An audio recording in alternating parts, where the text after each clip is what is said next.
Good afternoon. Our business today is to consider one item, H. Con Res. 9, sponsored by Representative Salazar of Florida.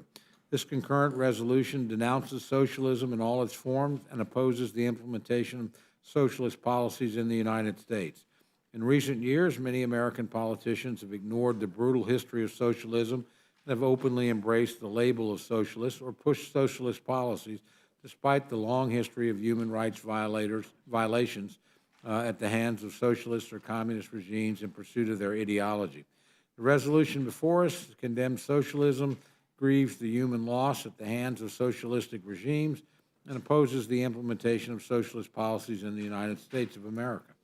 America is a bastion of freedom and a beacon of hope to the rest of the world, and I hope my colleagues on the other side of the aisle will join us in supporting this resolution. I now yield to our distinguished ranking member, Mr. McGovern, for any remarks he wishes to make. Well, thank you, Mr. Chairman. And let me say, I say this with love and affection, but what the hell are we doing here? I mean, I'm going to keep my remarks short because I don't really want this meeting to be any more of a waste of time than it already is. I mean, I guess my only real comment is really?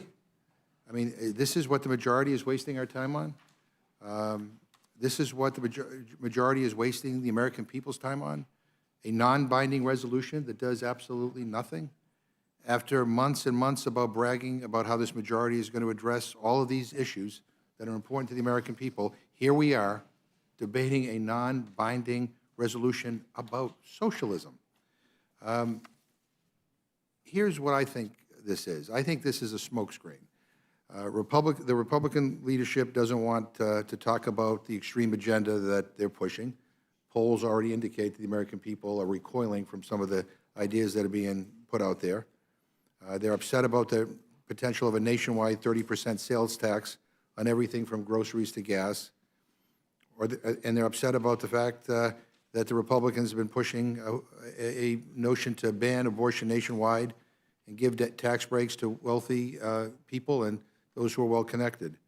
So here we are. The majority is trying to divide people, trying to distract people from Speaker McCarthy's very far-right agenda, extreme agenda, I should add. Well, I don't think the American people are distracted very easily. They know this majority has its priorities backwards, and this is just yet another example. Republicans have spent this Congress so far voting for higher gas prices, higher middle-class taxes, higher inflation, and higher drug costs. And in the middle of all of it, they're threatening to trigger a default if we don't cut Social Security and Medicare. We're not fooled by Speaker McCarthy's promises, by the way. We know what he means when he says he wants to, quote, protect these programs. It's code for cuts. We've seen this movie before. So we can waste all the time in the world on resolutions like this. It is a total waste of time, a total waste of the American people's time. And I don't even know, the resolve clause resolves that Congress denounces socialism in all its forms and opposes the implementation of socialist policies in the United States of America. I don't even know what the hell anyone's talking about here. Again, with all the pressing issues before our country, this is what we're doing. And I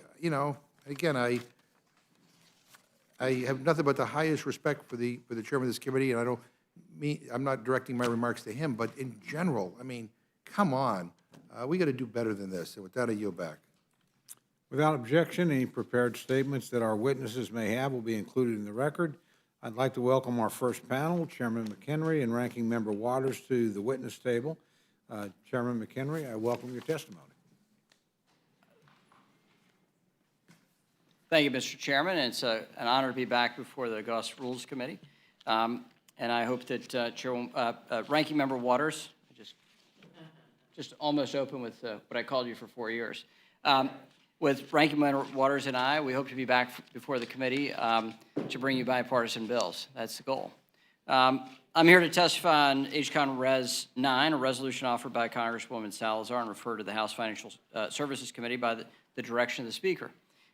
This proposal is simple and one that I believe all members of the House can support. It states, quote, "The Congress denounces socialism in all its forms and opposes the implementation of socialist policies in the United States of America." I think we can all agree that socialism flies in the face of the vision of our founding fathers. Its policies have failed time and again. Its ideology has led to unimaginable pain and suffering in nations around the world. So why do we need a resolution? It's a great question. Well, the failed model of socialism continues to rear its ugly head, even in the 21st century. Even in our country built on freedom and individual liberties, and I fear that some have learned nothing yet forgotten nothing. In an attempt to address social issues, those on the far left have taken an approach that more closely mirrors the Communist Chinese Party's actions of recent date than the proven free market solutions that make America the envy of the world. Republicans have consistently fought to preserve the free economy and capitalism here in the United States. And I think we should agree, on a bipartisan basis, those things remain true. Nowhere is that more evident than in our support for entrepreneurs, innovators, and job creators. I often think back to my father starting a small business in our backyard. And that business one day would allow my two brothers, my two sisters, and I to go to college. That was our family's American dream, and it's not unlike the dream of millions of families across our country today, both urban and rural and everywhere in between. Our nation's commitment to capitalism is what made my family's dream and the dreams of so many other Americans come true and be possible. It's the thing that draws millions of folks to the United States and the hope and dream of becoming an American themselves. I urge my Democratic colleagues to join us in preserving these promises by supporting this resolution. Let's send a strong message to our citizens and our adversaries as well, that socialism has no place in the United States of America. And I want to close by thanking Congresswoman Salazar for her work on this resolution. And I yield back, and I welcome questions from the committee. Thank you very much. Ranking Member Waters, you're recognized for your testimony. Thank you very much, Chairman Cole, Ranking Member McGovern, and members of the committee. The American public is going to wonder why Republicans are wasting our time today with this divisive resolution instead of focusing on the real threats to our economy and democracy. I think that no one in this room would ever say glowing things about the atrocities committed by leaders like Pol Pot in Cambodia, Stalin in Russia, Mao Zedong in China, and Hitler across Europe. These dictators and their crimes against humanity have all been well documented. Why don't the Republicans focus on a real global threat, the rise of authoritarianism across the world? Vladimir Putin has illegally invaded Ukraine, pushing the world closer to nuclear war than at any time since the Cuban Missile Crisis. Kim Jong-un in North Korea continues to threaten his neighbors and us with nuclear bombs while impoverishing his own people. And Xi Jinping in China, who recently consolidated power to remain leader for life, is pursuing policies that threaten to create a second Cold War. These are real threats, Mr. Chairman, but this resolution does not condemn these threats. And notably, the leader of the Republican Party, your leader, Donald Trump, has actually praised all of these authoritarians. This resolution is instead as divisive as it is insulting to the American public. It is trying to suggest that Social Security, Medicare, and even fire departments are anti-American. Guess what, Mr. Chairman? The American public disagrees. 70% of Americans want to protect Social Security and Medicare. None of this is surprising to me, nor is this blatant attempt by Republicans to try and scare Americans. But since Republicans won't prioritize it, I'm going to talk about the biggest threat to our way of life, to our democracy, and our economy. Many of us in this room personally witnessed the biggest threat to our democracy on January 6th, after lying to the country that the election was stolen. President Trump called upon his supporters to violently overthrow the United States government. I was here with many of you when we saw an attempted insurrection take place just outside these doors. And the lies continue to be spread about what happened, including by some members of the House Republican caucus. And the threat to our economy is not from policies like Social Security or Medicare, but from House Republicans who would seek to default on our debt rather than pay our seniors what is owed to them. In a few as 120 days from today, our country could face economic catastrophe, recession, and spiking interest rates because Republicans are basically seeking to cut Social Security, Medicare, and other critical programs or force the government to default on its debt. In just 4 months, our nation's seniors could stop receiving retirement payments. Our nation's service members on the front lines could stop being paid. Public health funding, including funds to stop pandemics, would evaporate, and our financial markets could grind to a halt. Mr. Chairman, all of these events would be solely the result of House Republicans forcing our government to default on its debt. Since 1960, Congress authorized the Treasury to pay the debt 78 times, 49 times under Republican presidents and 29 times under Democratic presidents. When Republicans last controlled the House, they raised the debt by trillion, and increased the debt ceiling 3 times without blushing. The only difference now is that House Republicans are captured by a minority that want to burn it all down and our way of life with it. Mr. Chairman, if House Republican leadership were really concerned about the economy, they would remove this resolution, and instead,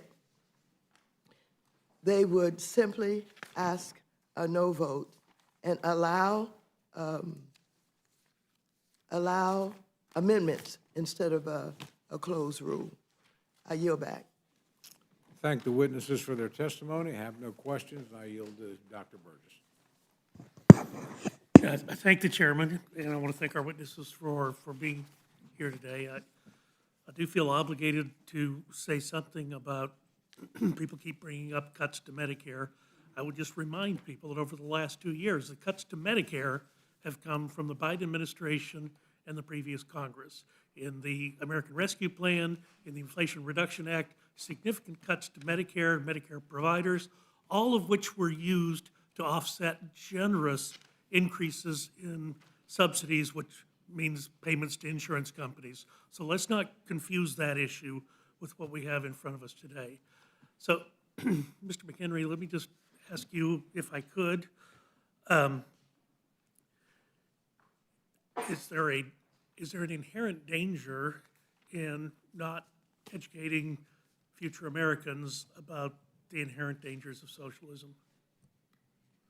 Well, I think we have an important task as leaders about our system, to explain our system of government. Checks and balances between the 3 branches of government, our free speech rights, our property rights, and then the system that freedom, the economic system that came from those established legal rights, and how over time we've tried to make it better, to actually try to achieve the ideals the founders laid out for us. And it's taken us generations to get as close as we have today, and we're still working. But what sprang out of property rights and speech rights, that level of freedom, was the free exchange of goods and services, which is commonly called capitalism, which we think of as a free economy. The ability for an individual to make economic decisions for themselves without asking for permission from the government or being fully beholden to the government. I think it's incumbent upon us to explain the system, to endorse the things that have worked, and to stand against the things that have failed internationally. I commonly, like all of you, go to schools, and you ask, can you name the communist countries in the world? And I've had multiple people, multiple classes where their first answer is, well, it's a trick question. It's not a trick question. We still have communist countries in the globe. Cuba to our south, North Korea is two great examples. China is trying to complicate the model and make it a little more interesting, but fundamentally, it's governmental control.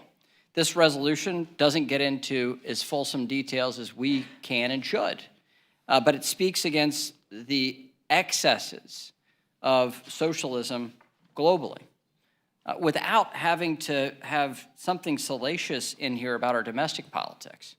So Congresswoman Salazar, she can tell her story better than I can, but her escape was to freedom and to this American system, and she has a very different view than I do as a native-born American, and has a wholehearted endorsement of what many of us assume is prevalent as the air and water of our economic system. And so this resolution really condemns the excesses of socialism and the pain it's caused and the loss of life it's caused internationally. Thank you. Mr. Chairman, in the interest of time, I'll yield back. Thank you very much. I yield to the distinguished ranking member. Yeah, well, thank you very much. Again, I don't really understand why we're bringing this to the floor, but again, I don't even understand what the resolve clause is getting at when it says it opposes the implementation of socialist policies in the United States of America. I just want to say I have some of the same concerns that Ranking Member Waters has, because we've had Republicans over the years refer to Social Security and to Medicare as socialist programs. In fact, Ronald Reagan said Medicare is a short step to all the rest of socialism. So the lack of specificity makes all of us concerned, given the fact that there seems to be an effort to use the debt ceiling to try to get concessions on mandatory spending that include Medicare and Social Security. And Democrats feel very strongly about those programs, and we are going to do everything we can to fight you in any attempt to turn back the clock. But, you know, Chairman McHenry, I mean, this is the first piece of legislation that you are bringing before the Rules Committee and before the House. And I can't imagine that this is your top priority. You're a serious person, you know, over the years I've disagreed with you on things and agree with you on things, but always thought that your approach to legislating was serious. And, you know, I've got to believe that you have more important priorities than bringing a bill to the floor that essentially is a press release. It is a non-binding resolution. It is a press release that it doesn't do anything. And then it's coming to the Rules Committee. I mean, to give it a formal rule to go to the floor. I mean, I just, you know, I just find all this embarrassing. I don't say that as a criticism of you. I don't think you're here because this is what you think is the most important thing or what you want to bring. Someone told you that this is what has to come before the Rules Committee. But, I mean, I got to, with all that's going on, this is what we're doing. I mean, come on, give me a break. Anyway, it's great to see you. Congratulations. Always wonderful to see you. Ranking Member Waters, I yield back. Thank you very much. I recognize the gentleman from Pennsylvania. Thank you, Mr. Chairman. Chairman McHenry, would you like to respond to that? No. I will, it's HCon Res 9. Say to Rules Committee members, for those of, this will be my 10th Congress I've served, and those low-numbered resolutions and bills, we know what they're about. You know, coming in the majority, you got to go figure out what your first month or two you're trying to tell the American people. And I found myself in the position that I think Ranking Member Waters did, but when this resolution referred to capitalism, it got referred to the Financial Services Committee. Well, we kind of think we're at the center of the debate on our economy and all the impacts of this, but this is the first representation in my time on financial services that we actually have both socialism and capitalism housed in our committee. So please, come aboard. We'll have Marks and Adam Smith busts in the committee room now, and we can have those fulsome debates that many of us have generally. But as for me, I'd like to stick to the banking stuff, the boring stuff of housing policy, capital formation, regulation of digital assets, and all that stuff. We've got that agenda where, from time to time, Ranking Member Waters and I work on. But this is a statement that the new Republican majority wanted to make about the bigger debate about our economic system. And I'm honored to be a Republican member and doing the proper bidding of my conference and to be before you on this august Rules Committee to debate these things. And I do appreciate my friend from Massachusetts in the spirit in which he said. So. And I appreciate your honesty. Well, the mistake that my friend from Pennsylvania made was asking if I wanted to follow up, and instead of just saying no, I was doing you a favor. yeah, by not asking. So with that, I'll step back so I don't get in further trouble with myself. Mr. Well, and Chairman, with that, Mr. Chairman, absolutely. may I have the opportunity to? I'll yield to the ranking member. Oh, okay. I'd just like to take this moment to say that I have worked closely with the chairman, and he just alluded to some things that I think are very important. He talked about capital formation. We're going to work in a bipartisan way on that. He talked about data privacy. We're going to work on that. He talked about digital assets. We're going to work on that. Now, we really don't have time to be taking our time dealing with something like this resolution. What is this all about? Is it about saying you want to cut Social Security? You want to cut Medicare? You don't care about the debt ceiling? Please, give us an opportunity to work on these issues. Everybody alludes to bipartisanship, but I don't know if you're ready or not. I think we are. I yield back. Well, Ranking Member Waters, I would think that this would be the most bipartisan bill. And the fact that this isn't passing on suspension just says everything about my friends across the aisle, that you can't condemn socialism. I mean, in your opening remarks, you were talking about Putin, Kim Jong-un, and Xi. You know what they all have in common, right? Trump. Trump? They all have North that in Korea, China, and Russia? He loves Kim Jong-un. That's quite the intellectual leap. I would say communism. Would you like to denounce any communist leaders? Well, I don't know what you're asking, but let me just. The leader of the Republican Party, Donald Trump, has made often glowing, described authoritarians like Kim Jong-un, who is condemned in the resolution. Regarding North Korean leader Kim Jong-un, Trump said, Kim wrote me beautiful letters, and they're great letters, and we fell in love. You sure you want to hear the rest of this? Yeah, I can go through some atrocities, and you can say if you agree with them or not. You can choose to denounce them. If you'd like to go down that path, we can. What would you like to do? Well, I would like to condemn this resolution and ask that we all give attention to the very short time that we have to do the people's work and pull it back and not even go any further with it. Why don't you just redraw it? All right, so Mao Zedong is responsible for between 15 million and 55 million people starving to death with a great leap forward in the Cultural Revolution. Do you denounce that, yes or no? But Trump loves him. Yes or no? That's Do you- your leader. Do you denounce the genocide and the That's your leader. starvation Trump of is your communist leader. China? He speaks for you. He says he loves him. You ought to Okay, deal so with that. you're refusing to denounce the starvation of 15 to 55 million people in communist China. You're refusing to do that. Sir, I'm a capitalist, okay? I don't support anything but serving the people of this All right, country. and I know giving this is your the phrase, people but of this reclaiming my country time. an Reclaiming my opportunity. time. It's your time, you got it. Thank you.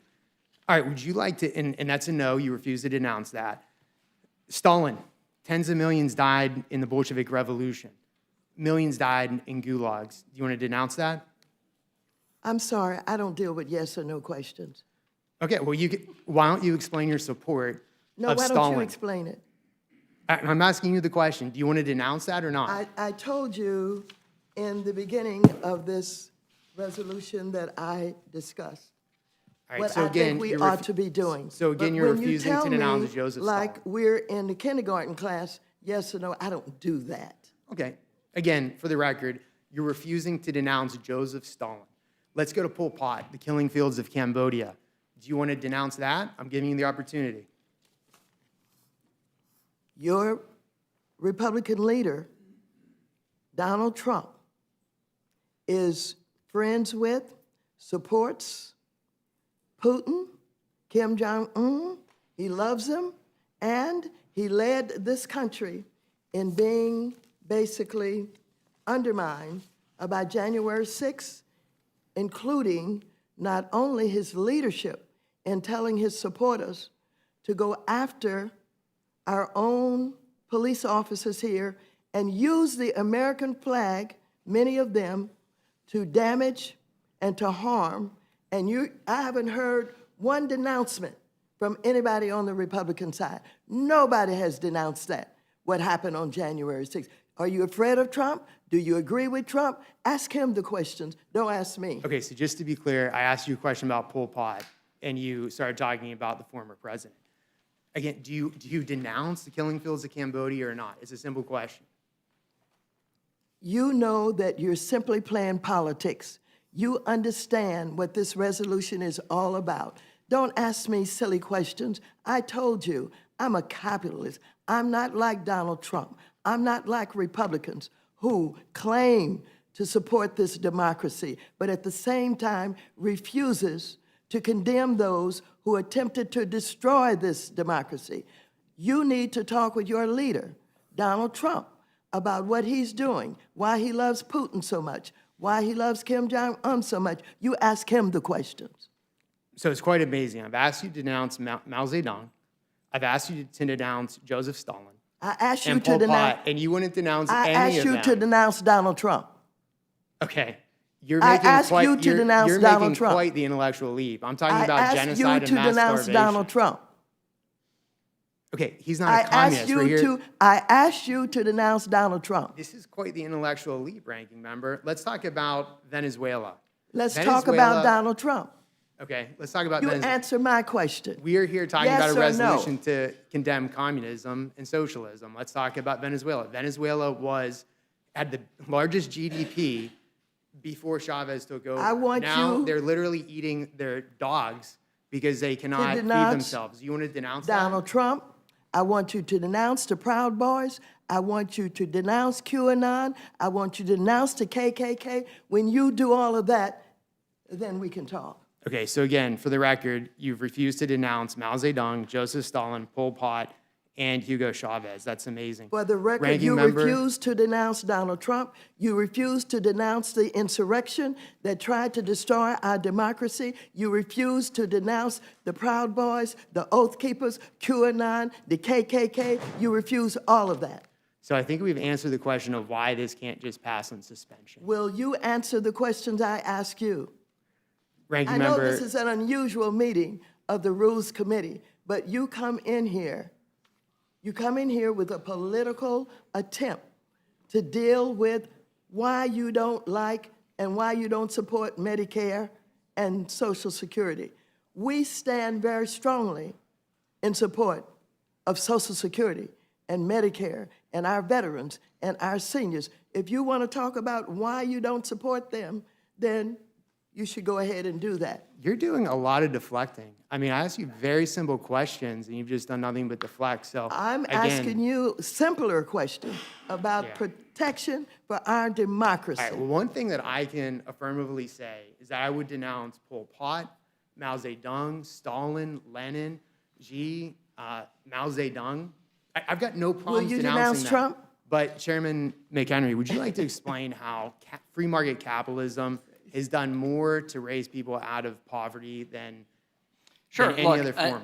Look, what I would say is the resolve piece of this, that Congress denounces socialism in all of its forms and opposes the implementation of socialist policies here in the United States. I support the objective of the resolution. I support the resolution. There's the contents of this I don't find objectionable in any way. We obviously have a larger political debate. And from time to time in our committee, we have those bigger debates.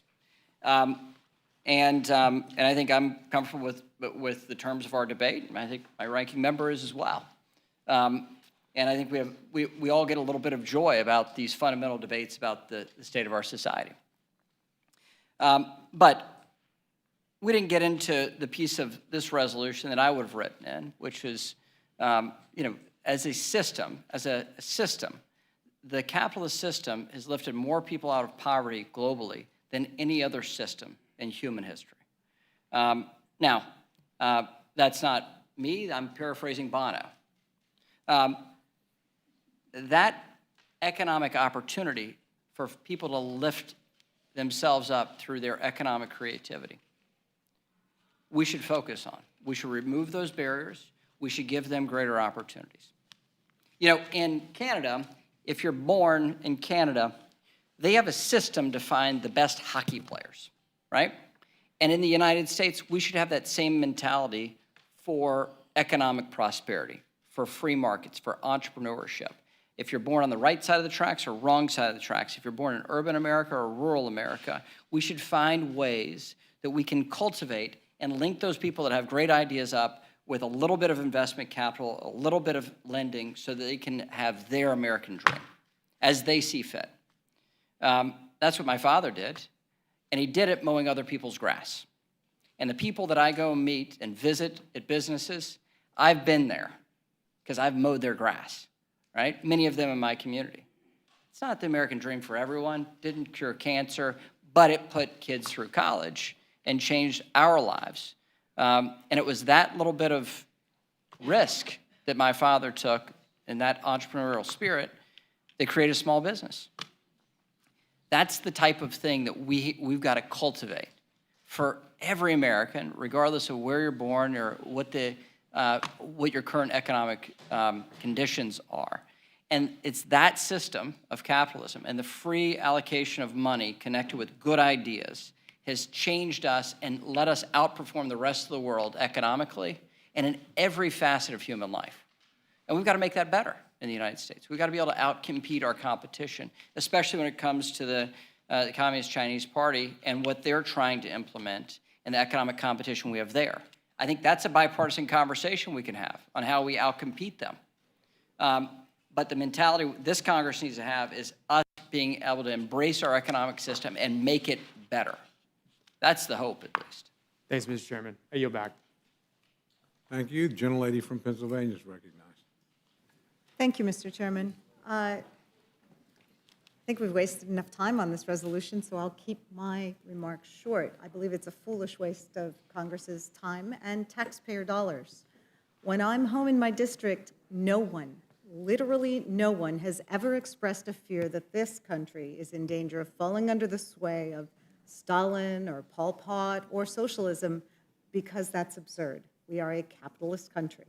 Whether I'm at the VFW or the local coffee shop or a union hall, a senior center, or an NFC championship watch party, my constituents want to know what we're doing to protect their Social Security and their Medicare. My constituents want to know how we are going to stop the flow of unregulated guns into our communities. My constituents want to know how we can help their children and families have access to a good education, economic opportunity, and to achieve the American dream. My constituents want to know that their votes will be counted, and they want to know that the law applies to everyone, whether it's the police or Long Island congressmen or former presidents. So it's really disappointing that our Republican colleagues are wasting precious time and resources on this resolution. Hours in the Rules Committee, hours in floor debate. Democrats stand ready to work together to find common ground to address the issues that Americans actually are confronting. But instead of working across the aisle to address these issues, our Republican colleagues are wasting everyone's time and wasting taxpayer dollars so they can make political statements to appease the radical right. I yield back. The gentlelady from Minnesota is recognized. Thank you, Mr. Chair. And I think it's a worthwhile effort to denounce socialism, and I'm really disappointed that the members of the other side think that it's a waste of time to denounce socialism, because there was many, many times that we sat in this committee on resolutions or bills that had no chance of passing the Senate, or, and we sat here, and we listened, and we participated in the conversation. And so I'm concerned that now they just throw that out, that anything the Republicans are doing is a waste of time, and particularly denouncing socialism. As we saw with the exchange with Mr. Reschenthaler, they're obviously not willing to do that. And so I have concerns about that. But I do think this is worthwhile, and I think that, I want to thank Chairman McHenry for being here, but also thank Congresswoman Salazar for bringing it forward, because I think it is important that we bring these things forward to help educate the public and remind them what socialism really is. And so with that, I will yield back, Mr. Chairman. Gentleman from Colorado is recognized. Thank you, Mr. Chairman. I'd like to yield a little time to the ranking member. Yeah, again, I mean, the real intellectual leap here is naming a bunch of awful people and then implying that somehow it's happening here in the United States. I mean, does anybody believe that Kim Jong-un has an influence here in the United States, or that Stalin is influencing what we're doing here? I mean, really. The real question, and what has everybody concerned, is the resolve clause. I mean, what are you getting at? I mean, what policies are you talking about? Is it policies that help poor people? Is it Social Security? Is it Medicare? I mean, what is this? What is prompting this? And again, I just say, I mean, not only is this a waste of time, this really is an embarrassment for this institution. And with all the challenges that we face, this is it? Non-binding resolution? I mean, I'm stunned, really. And again, with all respect to my friend, Mr. Chairman McHenry, and this is not your fault that you're here. But I mean, I just, with all the urgent matters out there, that this is what we're doing. And if you're going to do something like, I mean, I don't know, there ought to be a little meat to the bones, that at least we'd have something to talk about. But again, I mean, if this is what you're about, that's fine. Thank you. I thank the gentleman. Thank you, Mr. Ranking Member. Good afternoon, Mr. Chairman and Madam Ranking Member, and thank you both for being here and for your testimony. I guess I'd like to take a little trip down memory lane here in recent history within the Congress, because I know this is not the first time that either of you have appeared before this committee, and of course have had the opportunity to have an exchange with you in the past, Mr. Chairman, when you were Ranking Member. And I'd echo the sentiments of my colleague, Ranking Member from Massachusetts, in terms of his statements about you, Mr. Chairman. Mr. Perlmutter speaks highly of you, and I don't hold that against you. He speaks highly of you, but so I know you to be a serious legislator. But nonetheless, I do want to take a little trip down memory lane. Mr. McHenry, Mr. Chairman, how long have you been, prior to being chairman, how long were you ranking member on this committee, on the Financial Services Committee? 4 years. So back to the 116th Congress, is that about right? Do you recall your first time testifying in this committee as ranking? I do not. You do not? I do not. I served, I came here as a freshman once, and the chairman very nicely informed me that I should not come back. And I heeded his call until I hired the former Rules Committee majority staff director. You're welcome to the minority staff, and actually the majority staff. And he said, I must come testify now that I'm ranking member. Sure. And I said, I've followed the heed since my first term, and so I had to come back, yes. I had to come back. My apologies that Well, it's all right. I'm Well, it's here. a tough assignment. We're glad that you ignored that advice. If we go back in time to the 114th Congress, Republicans are in the majority here in the United States House of Representatives.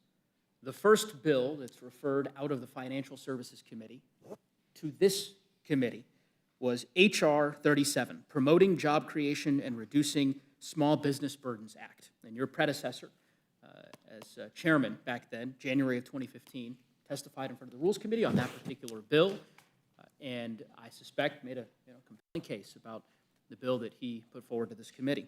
In the 115th Congress, the first bill out of your committee before the Rules Committee, again, this is prior to your time as ranking member, this is when Republicans were in control and had the gavel, was the H.R. 78 SEC Regulatory Accountability Act.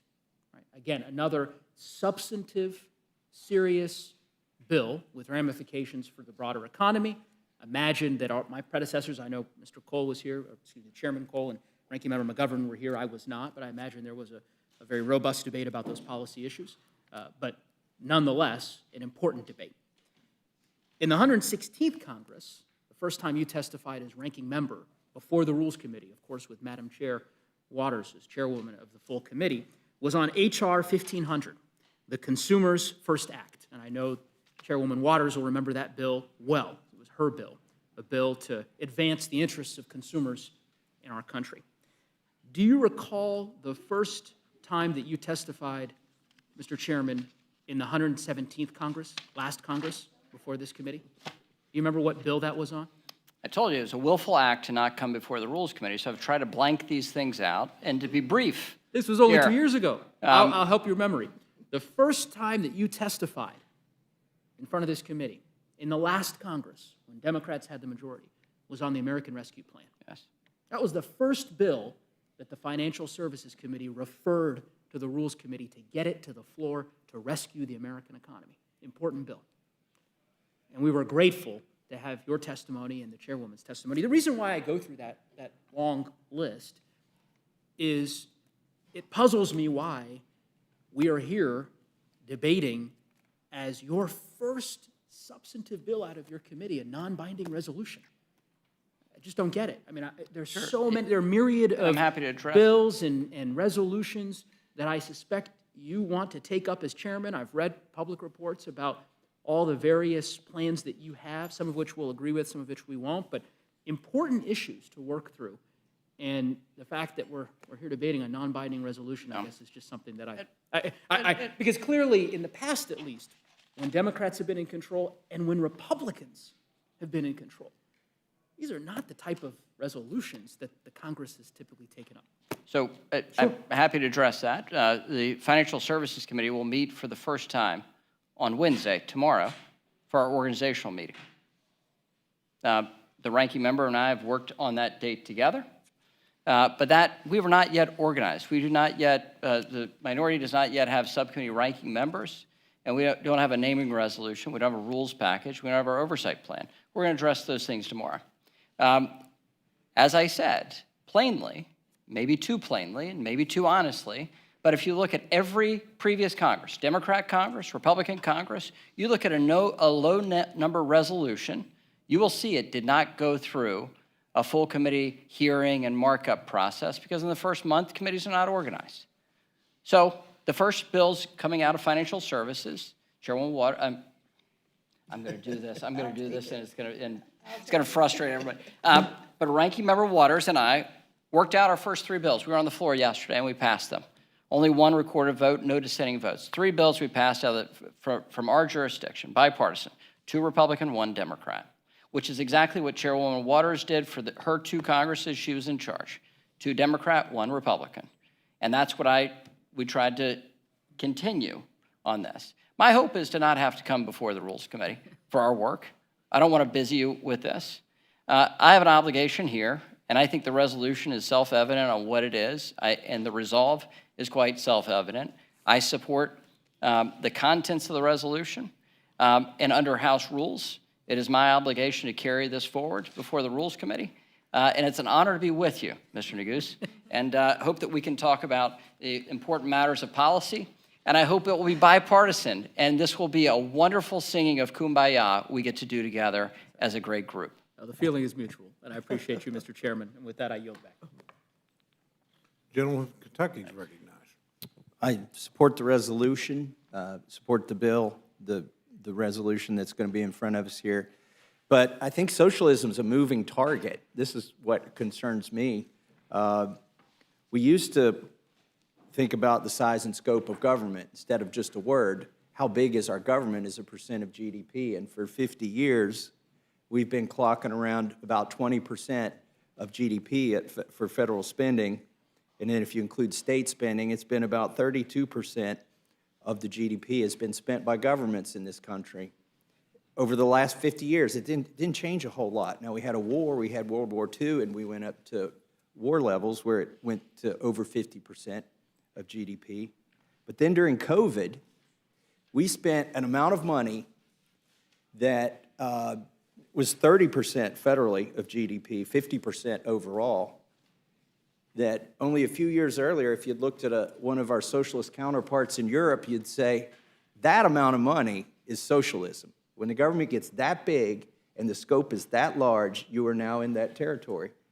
Now we've settled down, but we're still about 5% above where we were historically for 50 years. We're at 25% federally and 35% overall. We are inching closer toward socialism. And I think it's important to have a vote on, do we want to be socialist?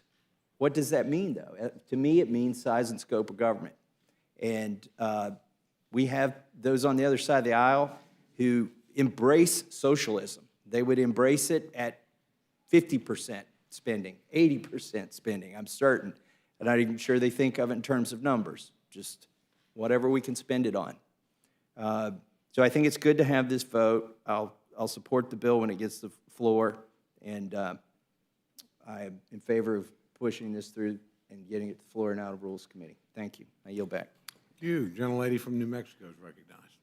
Thank you so very much, Mr. Chairman. And I will begin by saying that I absolutely denounce totalitarian and brutal dictatorships, because the issue is we feel that repercussions from those dictatorships, that authoritarianism, not just in the international market, but also in the United States in many difficult ways. So I denounce all of that. We stand against that. We stand against authoritarianism. We stand against Putin, usually, universally. But that's kind of not really what this bill is doing here. It is, I will say, taking up a lot of space and raising questions about what just do you mean when you say we oppose socialism in all its forms in a adopting resolution, when, you know, we heard one version here today that said it's when the budget gets too big. So what does that mean when the budget gets too big? I supported what we did in the American Rescue Plan because we needed it, because our country was going off of an economic cliff. And if we hadn't stepped in, we don't know the problem that we would have had to climb out of. So I'm really proud to have spent my first year here voting for the American Rescue Plan and voting for those budgets that were larger. And I'm really excited about today, right, that some would, I've heard some on the other side of the aisle, and presidents, as our ranking member pointed out, say that Social Security or Medicare and Medicaid are socialism. Well, guess what? Today is the anniversary, the 83rd year anniversary of the first Social Security check going out. And what we should be doing is singing it, happy birthday to Social Security, because so many of my constituents, when I go around to my district, as we just heard from the gentlewoman from Pennsylvania, I don't hear about this. What I hear is they want to make sure that their Social Security checks are going to continue to flow to their mailboxes without cuts, without privatization, without any of the attacks that we're hearing from the other side. So that's why having the ability to amend this resolution to make it very clear what it is intended to do, which we all agree that we all denounce totalitarian, authoritarian, and socialism in terms of what that looks like in North Korea, in those places in the Americas that are suffering, that are dear to my heart. We know that. But what does that clause mean? So that's why it is problemsome that we don't have the ability to amend, which I understand we might try to, but we'll see what we get to. And Chairman McHenry, I need to tell you that this is sort of my first week on rules, so they told me I had to come, so I showed up. I love hearing you talk about what you want to do. I've spent my life before getting to Congress taking capital to places where it wasn't before, because small places can do big things, but not if they don't have the capital. And so I spent, I got about $1 billion of capital in places that no one would have expected that it could go and should go. And that's a lot for a little state like New Mexico. So thank you for that. But those are the things we need to be talking about. Because when I'm out in my district, my ranchers and farmers, they want to know, what are we going to do so there aren't monopolies about the number of meat plants, so that they can sell their cattle for what it's worth when they are having a hard time making a profit, and those concentrated businesses are making record profits. Well, they raise the cattle and suffer through the droughts. So those are the things that I think we should be spending our time on, rather than agreeing that we all do, that those authoritarian dictatorships and socialistic dictatorships are bad. Thank you, Mr. Chairman, and I yield back. Gentleman from South Carolina is recognized. Thank you, Mr. Chairman. I support this resolution. We're supporting the bedrock of this country, the foundation of America, capitalism. Socialism is directly opposite from that. And we are creeping at a fast rate towards socialism, and particularly with this administration. Now, Ms. Waters, I like you. You and I are good friends. You're real easy to call your fellow members of Congress terrorists, extremists, but when Guy Rushenthal's asks you to denounce Putin, Stalin, Xi Jinping, you wouldn't do it. You get back to Trump, and I get that. But these are countries that this administration is supporting. And let me give you some examples. Patrick, you're chairman of the financial, basically anything that goes through this Congress with the Financial Committee. Dollars mean something, don't they? What does it mean to this country when $80 billion was left in Afghanistan? Trucks, armory. That's money, isn't it? Why did this administration take that path? That's got to be answered. Russia was brought up. Why was the Nord Stream pipeline opened back up under this administration, under a dictatorship with Russia? Why was American oil cut off from the American citizens? And why does this administration like the dictator countries to purchase our oil? 5 countries have 40% of the production in this world, U.S. being one of them, Iraq, Saudi Arabia. Why does this administration choose to have them make profits on the backs of the American people? Somebody needs to explain that. You say we're not inching toward socialism? The facts prove otherwise with this administration. And Mr. Trump, you keep mentioning Ms. Waters. I'm glad you mentioned him. He stopped all this. He stopped the slide towards socialism. He opened up American energy production. He opened up the free enterprise. We had the biggest boom in the history of this country. And the fact that just these 3, we've had the biggest, as Thomas mentioned, we've had the biggest expansion of government in my lifetime. That's why we've got to remind people in this resolution that socialism has to be denounced. The actions of this administration prove otherwise. The actions of what they are putting our dollars to. It is a insult to the American people to say anything otherwise. So, Mr. Kennedy, you want to comment on any of the? I think you said it well enough. Look, discretionary spending is dramatically up from pre-COVID levels. That will be highlighted in our budget resolution. That's the hope among House Republicans. Our hope is that we can get a spending agreement with the administration. And since the debt ceiling was mentioned, this president has said something that no president said in the last 40 years. We're not going to negotiate around a debt ceiling. He needs to be reminded that he led the negotiations as vice president for President Obama around a debt ceiling agreement in 2011. So we certainly will raise the debt ceiling, but in connection with a fiscal agreement with the administration, with the Senate. That's the outcome, I think, is rational and commensurate with a Democrat Congress with a Republican president and a Republican Congress with a Democrat president, and every different version of it. But the fundamentals of our economy, the American people understand what inflation is anew.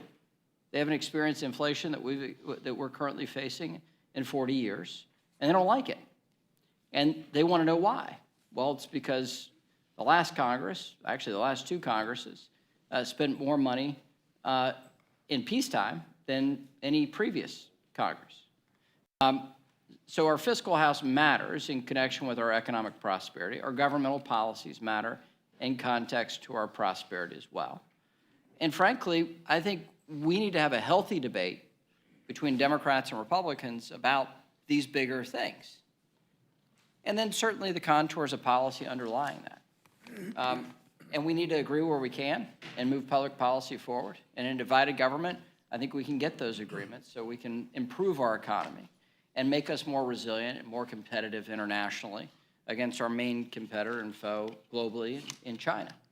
But we're debating a resolution that has the opening clause and the closing clause of things that I think are pretty simple and straightforward. Whereas socialist ideologies necessitate a concentration of power that has time and time again collapsed into communism, communist regimes, totalitarian rule, and brutal dictatorships, right? And then the resolved that Congress denounces socialism in all its forms and opposes the implementation of socialist policies in the United States of America. That's, what the author, Ms. Salazar, wrote. We can all nuance this stuff in our own words and what we'd like, but that's the resolution before us, and I think it's something we should endorse. It's pretty simple, and I think we can have bipartisan support. I look for every Democrat to vote for this. If they believe it, I think they need to vote for condemning socialism and giving all the accolades to what's made this country great is capitalism. Will the gentleman And that has not been the course of action that I can remember from this administration. And if there's ever anything that's at the top of the forefront, it's the slide into government-controlled socialism, which we've got to, Will the we have to. gentleman yield for a? Yes, sir. Yeah, and Ms. Waters said she's a capitalist. I'm wondering, is it intentional that the word capitalism is not in this resolution at all? And is anyone could explain why Putin is not mentioned as one of the bad leaders that should be condemned? I mean, we're talking about capitalism here, but it's not mentioned at all in this resolution. And Putin is not mentioned either. I'm just wondering if there's a reason why. Socialism is, No, I said, why wasn't capitalism mentioned? That was my question. well, you could list, I don't know how many different items if you want to break it down. Socialism covers the very thing that we're against. It covers all the problems that if we slide into, I mean, you could put capitalism in it, but we we don't against need to do Putin? that. We're condemning socialism, which your party ought to be easily for. But why wasn't Putin mentioned as somebody that we should condemn? Why should he be in there? You're gonna list, You asked Ranking Member Waters to condemn Putin, and I think Putin should. I know I condemn Putin. I think he's a thug. let me Yeah, ask you brought this. him up. Let me ask you this, Mr. McGovern. You brought Putin up. That's Well, Guy just asked if she would condemn him, and she wouldn't do it. Let me ask this, Wait, wait, if we include. But why isn't? I'm just asking. Why isn't Putin in this resolution as the people that we should deny? All right, let me ask you this. And why are we not supporting capitalism? Let me ask you I don't know. this. I'm just. Maybe there's a reason. Maybe there's not. I'm reclaiming my time. Okay. Mr. McGovern, let me ask you this. If we put capitalism in there, and if we put the different dictators, would you support this resolution? I think I would want a little bit more, like a clarification of what policies are you getting at? Okay, what would it take for you to vote for this resolution? Well, I mean, I think I would like to have in here a clear understanding that Social Security and Medicare are off the table. That's a political statement that's fine. This has nothing I don't know, to do that's with what I'm worried socialism. about. That's what I'm worried That about. has nothing to do with socialism. That's the whole point of our concern. Reclaiming my time. I support this amendment. This is a very simple amendment that should get no kickback from the from either party. This is very simple, and this country is what's made us great, as we've talked about. So support it, and I hope it moves forward. I yield back. Before I move to our next, I would just advise all the members, please don't speak over one another. It's very difficult for the stenographer. So the exchange is fine, just try not to talk at the same time. You bet. I recognize the gentleman from Texas. Thank the gentleman. I thank the witnesses for their time. Mr. McHenry, we recite the Pledge of Allegiance on the floor of the House. We have a prayer, right, to open the proceedings. Now, some say those things are not necessary or useful. I find it useful that we stand as a body and say the Pledge of Allegiance. Here, we're just trying to make a statement about what our values are, what we stand for. I believe you and I are about the same age. You might be a little younger, by a few years, if I remember right. And so, but you, like me, are a child of the 80s. Margaret Thatcher, Ronald Reagan spoke with force, clarity, moral clarity about what this country stands for and about standing up against the evils of not just totalitarian and authoritarian regimes, but against this notion that you can have some soft form of socialism that doesn't slide down the hill and slide off the cliff into the very problems that we're talking about. Margaret Thatcher, his famous quote of saying, "The problem with socialism is that you eventually run out of other people's money." Mr. McHenry, are we starting to run out of other people's money? Yes. Yes. And I think the best thing that has come out of our House Republican agenda is a focus on the fiscal house in a more concerted way, in a way that we have not done for quite a while in this Congress. At a time where the main purchasers of our federal debt is our central bank. That shows that there's a problem. When we have a discussion that in the Treasuries market there is a lack of liquidity, well, the Treasuries market is globally the biggest market of assets in the world, and what we're doing is flooding the world with such a level of debt that it's becoming difficult for it to be soaked up. We see the problem of inflation. When we're printing more money and the federal government's spending more money at the same time as the economy is collapsing. And then the work to spend more money in the time where the economy is fully reopened has caused a massive amount of inflation like we've not seen in 40 years. Those things put the imperative upon us to get our fiscal house in order so that the people can have prosperity. And that connection between our fiscal house, what we do here in Washington, to tax and spend, and the impact that has on real people's lives, we've got to connect that back and make sure that it's there.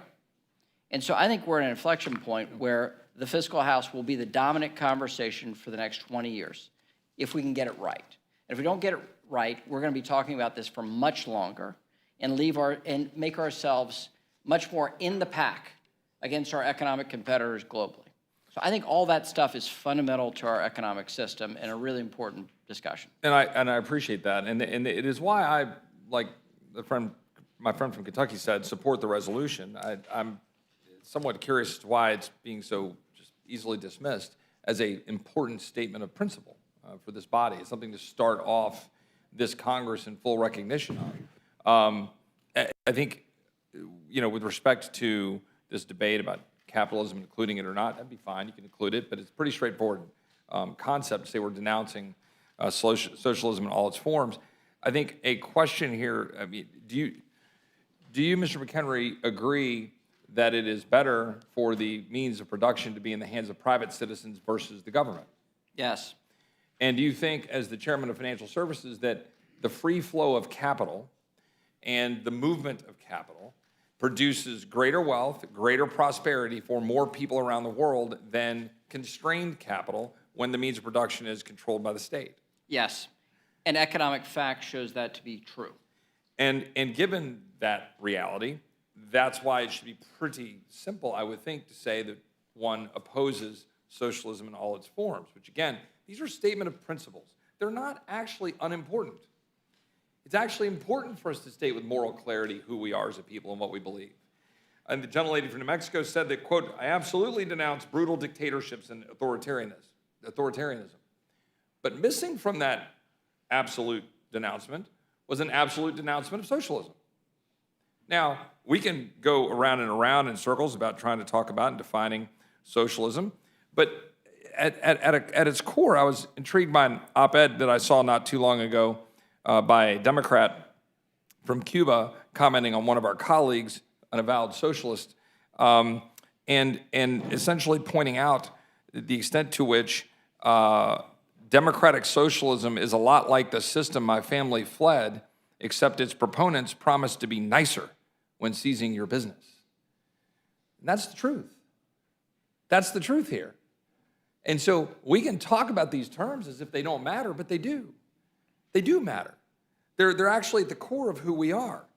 I've got one question for the ranking member, Ranking Member Waters. In a 2008 hearing, you said, quote, and guess what this liberal will be all about? This liberal will be all about socializing, would be about basically taking over the government and the government running all of your companies, end quote. It's a simple question. Do you stand by that statement? Simple answer. I am here today in this Rules Committee because we're taking up time with basically a non-issue. First of all, you claim that socialism has engulfed this country, that it keeps creeping, it's going to take over private businesses, et cetera, et cetera. That is not happening. We're in a democracy that we're trying very much to save and to not have disrupted, undermined in the way that. So then reclaiming in my the time, way that the gentlelady Republicans would want to- denounces your previous statement then, and do not accept that previous statement that you think you would take over these I'm not a private businesses? socialist. I'm a capitalist, and I commit to you that I am here to save Social Security, to save Medicare, to save seniors and veterans, and for some of you who have adopted certain kind of ways that you support what you now claim is socialism, I'm here to say to you, come on. So this liberal will be all about socializing, will be all about basically taking over and the government running all of your companies. You disagree with that? You now denounce that statement? I am not a socialist, Okay. all right? So I appreciate the response. I think that to the extent that one has a concern as a member of this body or as an American watching this, one has concerns when we hear statements like this, and that's not the only one. And statements by some of our colleagues on the other side of the aisle extolling the virtues of socialism, as I just pointed out. A nicer way of confiscating businesses, a nicer way of confiscating the assets and the means of production. When now, as I think the gentleman from Kentucky was alluding to, in 1929, federal spending was 3% of GDP. At the height of COVID, 31% of GDP. In FY22, we collected a record $4.9 trillion in revenue, but still had a $1.4 trillion deficit. I think one question I would ask the chairman of Financial Services is, do you have full control over the means of production if you're a company in this country, but yet the government is regulating you so much that you cannot actually carry out the use of the capital for the purpose for which you have the company created? In other words, for example, ESG requirements. For example, maybe it's some of the USDA regulations, requirements that prohibit small businesses from being able to crack into the monopolies that the gentlelady from New Mexico is referring to with respect to meat processing in this country. There are heavy USD regulations prohibiting that, as the gentleman from Kentucky has talked to, and I'm happy to yield to him in a minute if you would like. We could go and sit here for the next 5 days without adjourning. No, don't worry, Mr. Chairman, I won't do that. And go through a list of regulations that are impacting businesses in this country. So my question for the chairman is, do you have the full control over the means of production as a private citizen, business owner in our capitalistic system if the government regulation is preventing you from being able to deploy that capital in the best means possible to carry out your business? No. And this is what we're trying to address. We have seen major pieces of legislation to rewrite our economy come through Congress and have failed. And then we see different actions that go through the regulatory state, independent agencies to write regulations, to achieve those outcomes through regulation. There is a move to make our banking system the arbiter of how you allocate capital to produce energy. There are various proposals in government agencies around achieving social goals. Social goals that they then put in place into business regulation that then controls the business outcome and their ability to actually get a return for the investors that own those businesses. So what we see here is the same intention of wholesale rewriting the economy, but through the independent agencies and the regulatory state. And so we'll bring legislation through the committee later in the Congress to address those challenges. And I think we can have a fulsome debate about whether or not that is actually achieving a better economic outcome or the stated objectives of those policies. But we need to get into those debates about climate and ESG, and we'll have formulated policy here to address those concerns. I appreciate the chairman. I will. Will the gentleman yield? Well, I was directing, but if the gentlelady would like to speak, I'm not going to ask her not to. Thank you. A lot of what we do in financial services have to do with regulations. A lot of what is attempted on my side of the aisle is to protect investors and protect people who take a chance, for example, on Wall Street investments, et cetera, et cetera. I think it's interesting to point out that for years, Wall Street preyed upon communities of color, offering predatory loans. Other banks then tried to swindle pension plans, and ultimately, there was nothing else to steal, and it all fell apart. It was this body that stepped in to rescue Americans. I'm proud of our efforts to rebuild our economy, to allow lawful businesses to prosper and Americans to succeed. So what I think is important is this.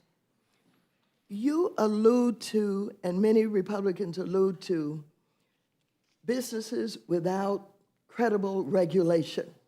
Do whatever you want to do. Do it in whatever way you want to do it. On my side of the aisle, yes, I lead the arguments from time to time about how we have to have SEC as a cop on the block, about how we have to have the Consumer Financial Protection Agency in order to protect people who would be taken advantage of. And I think that if you're thinking about socialism as a government that should not be doing these things, that should not be stepping in to protect the average American, then I'm certainly not with that. And I don't think most Americans are with that. We are about those who want to be in business, to have the opportunity to invest their money, to save their money, to put it into businesses. But we're not about, you can do anything that you want to do. You can steal, you can undermine, you can do whatever it is to increase that Okay, profit. and if we can Yes. explore, I was going to yield back, but I'm going to explore that for one more second, which is to say, you know, what the gentlelady just describes, I've not heard any member of this side of the aisle say that they think that there should be a unfettered, unbridled environment in which there aren't certain rules of the road, right? I mean, either at the end of the day, you either have corporations who can grind over the American people. I would suggest to you a great example of that is Pfizer and Moderna making $100 billion on the back of the environment right now today where there are government mandates with pharmaceutical companies, with liability protections, making hundreds of billions of dollars without any liability constraint. So now those corporations can grind out right over the American people with no chance to go to court to get regress for their grievances and no chance to get any real significant government help on the side of that for this whole debate about regulations or being able to go to court, right? Those are your options. Either the capitalistic system grinds over you, or you get to go to court to go sue to protect your well-being, or you're going to have some sort of government regulation to provide some guardrails. And the fact here is we're doing exactly the wrong thing right now with government, corporate cronyism, and collusion with major pharmaceutical companies that are grinding right over the American people's ability to be able to take care of themselves. So I think that's actually a really important point. And the last point that I'd make was the gentleman from Colorado, unfortunately he's not here, so I hate to refer to him in the third person, he's not here, but had talked about that the first thing that was done, was it last year, was the, what was the act? What's the thing called? Oh, the American Rescue Plan. It's hard to remember these fancy titles. Didn't rescue anything.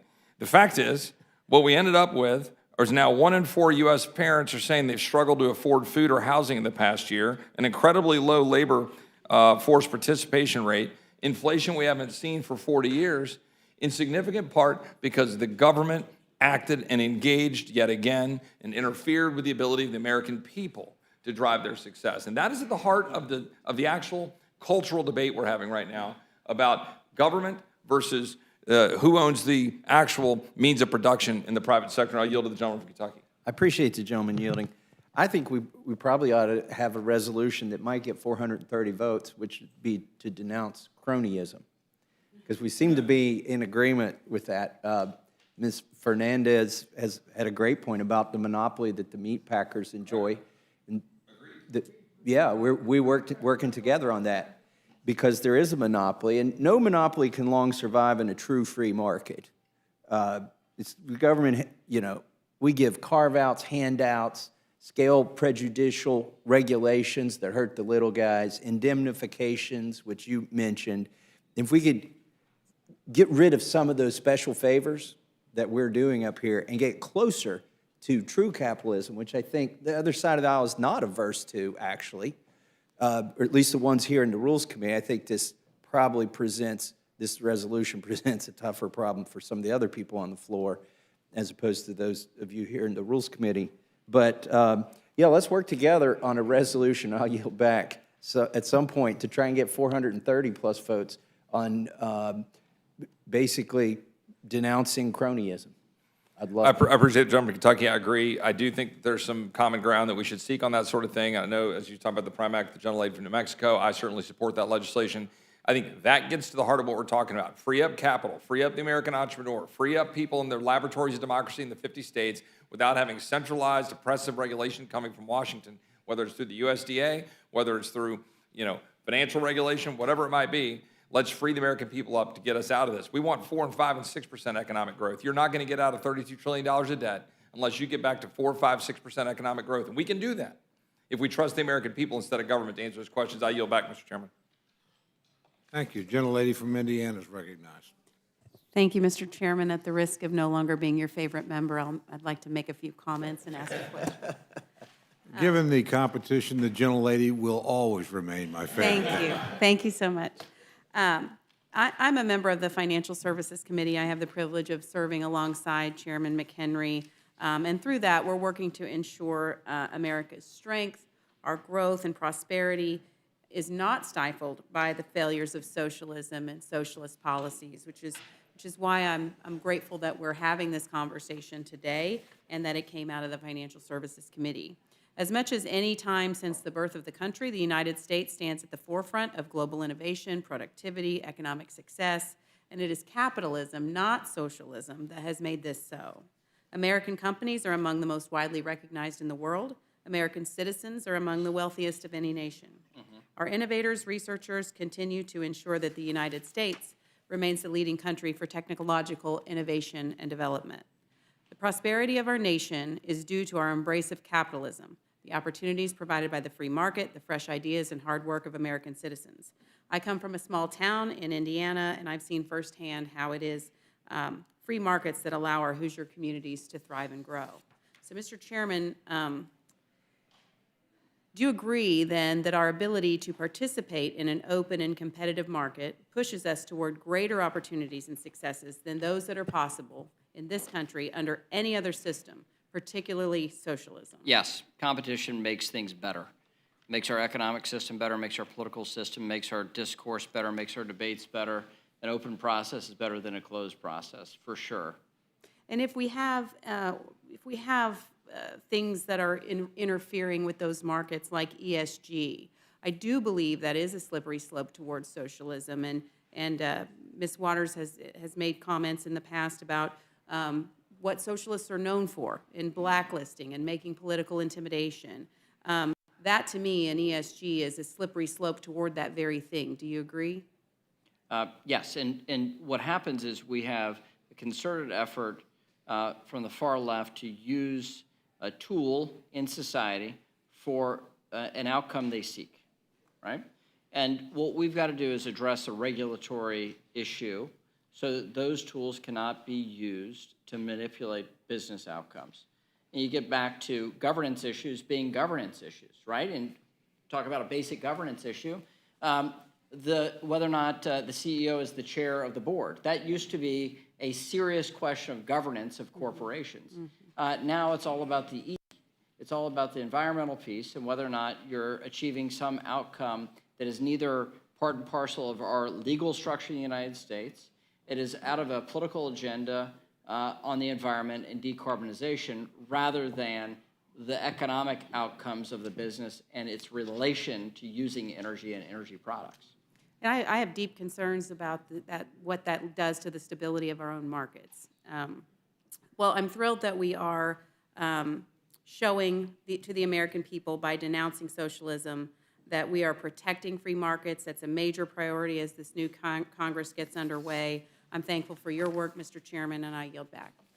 Thank you. The gentleman from New York is recognized. Well, thank you very much, Mr. Chairman. And I've heard a lot here today about this is nonsense. We shouldn't be discussing this at this important time. I don't think there could be a better time after watching this federal government spend $5 trillion in the last 2 years than us making this statement of principle for this country that we denounce socialism. I believe it was President Trump in the 2019 State of the Union address that said, America will never be a socialist country.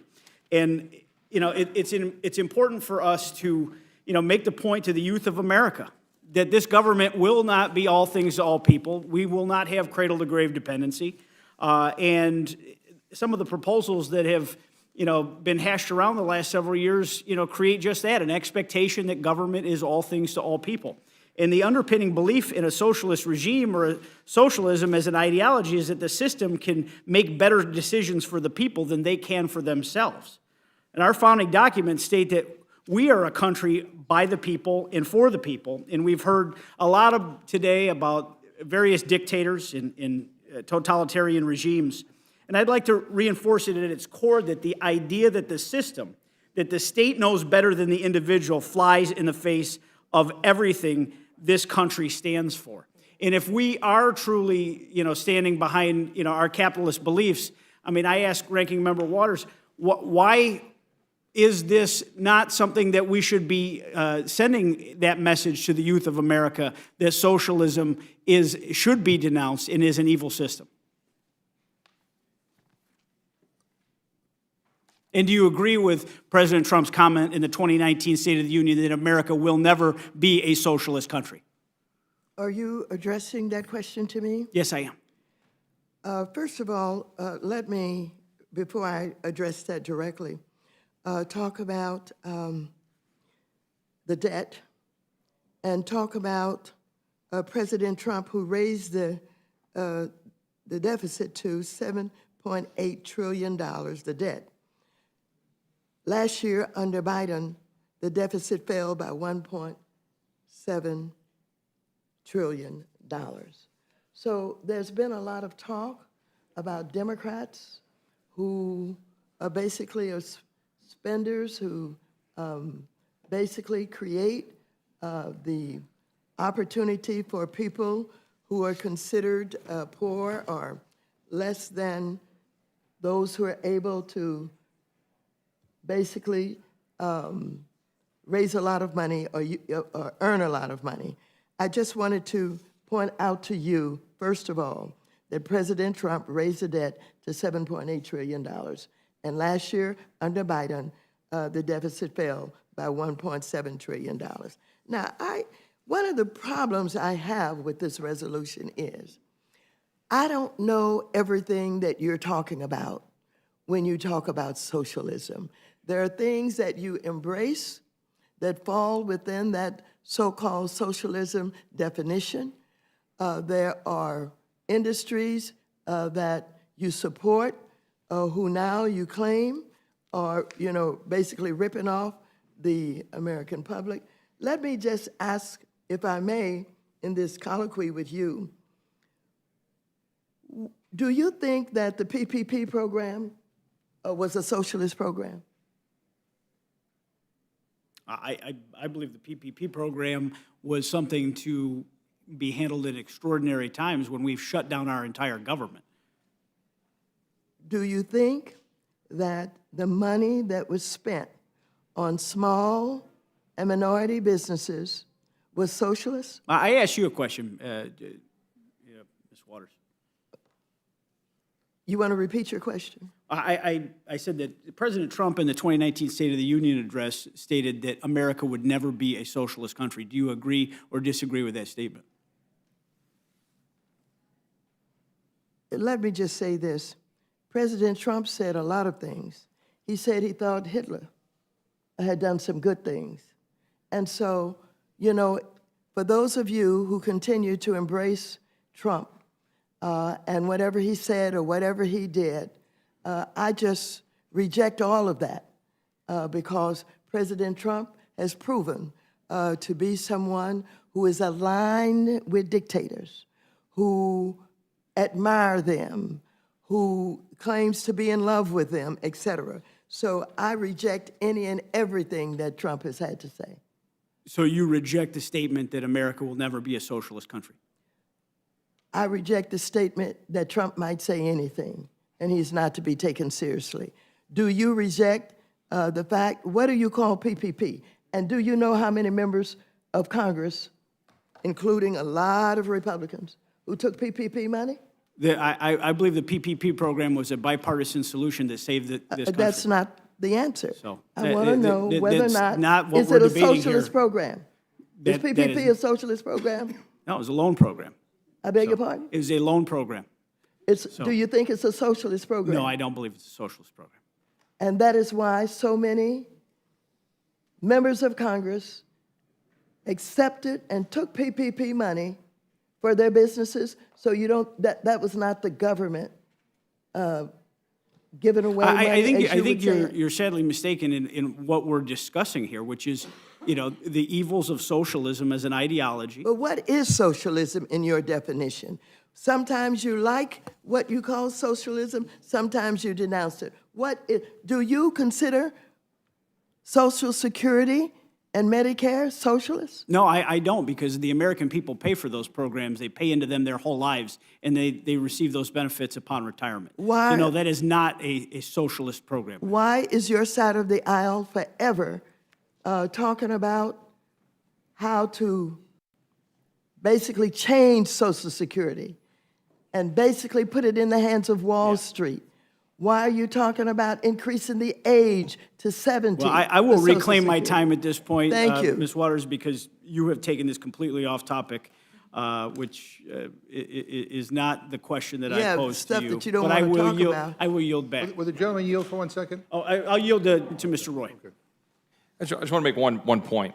In the summer of 21 or 20, whatever that was, 20, I joined and passed a bipartisan bill, PPP Flexibility Act, designed to try to improve the processing of PPP so that it was going to work better for the businesses that I was hearing from, that all of us was hearing from.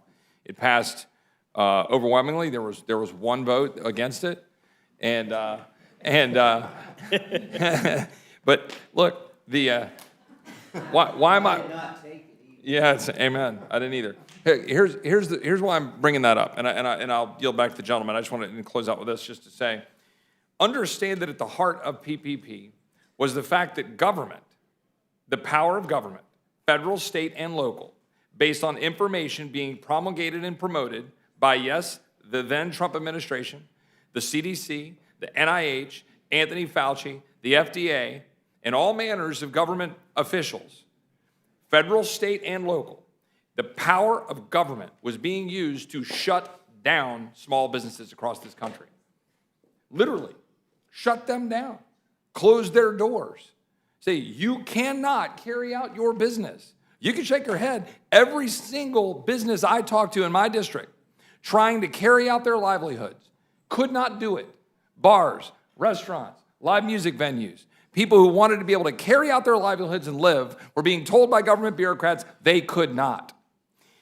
So the reason that I supported, reluctantly, working to figure out the PPP loan program was because, in my view, it was a government taking. It was at the equivalent of the government coming in and running a pipeline right through your business and saying, you got to suck it up and not do the business that you're carrying out for your livelihood. And if the government is going to use the power to shut down an American citizen's livelihood, then the government has not just the responsibility, they have the duty under our Constitution to care for the American people by making sure that that taking is met and Does the cared for. gentleman yield? I'll yield back to the gentleman. And I yield back to the chairman. Okay. Thank you very much. Any additional questions? Yeah, no, just for the record, I mean, the gentleman referred to the PPP loan program as solely a loan program. By the way, much of it was forgiven, including from many members of Congress who took advantage of that program.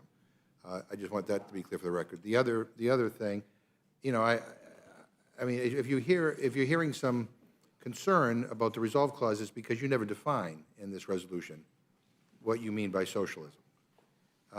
And so for many people on our side of the aisle who look back on the long history of Republican comments on things like Social Security, like Medicare, you know, that have been characterized as socialism, you know, the expansion of health care. I mean, no one has any idea what we're talking about here today. And so that's where that's where I would say, and I would not want this to be the first bill out of Chairman McHenry's committee, but if we were to do this in a better way, you would have gone to committee and you would have had a thoughtful discussion. Some suggestions may have come from the Republican side, some from the Democratic side, that would answer all the questions that are being raised here, and we'd probably having a different discussion here in the Rules Committee. So I just point that out, and and again, we all, you know, I mean, all the who's who of awful people, we all condemn those awful people. But the notion that what they stand for is somehow appearing in the United States today, and that you know, I mean, it's again, I mean, I don't like when I think of challenges. I mean, I don't even hear many Republicans invoke Stalin or Pol Pot when they're criticizing social programs in this country. But I mean, whatever it is, I think there's a better way to deal with this. And again, I regret that this is what we're going to do tomorrow or the next day, whatever. But I thank Chairman McHenry, Ranking Member Waters, everybody on this committee for an incredible discussion. I'll remember it the rest of my life. And with that, I yield back to our great chairman.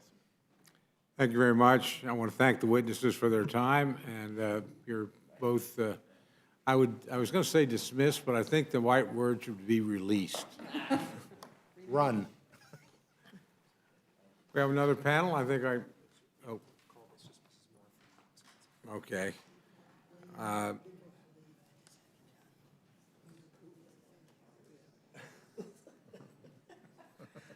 won't dispute that. I'd now like to invite Representative Gwen Moore as witness to the table. Wherever you'd like to sit.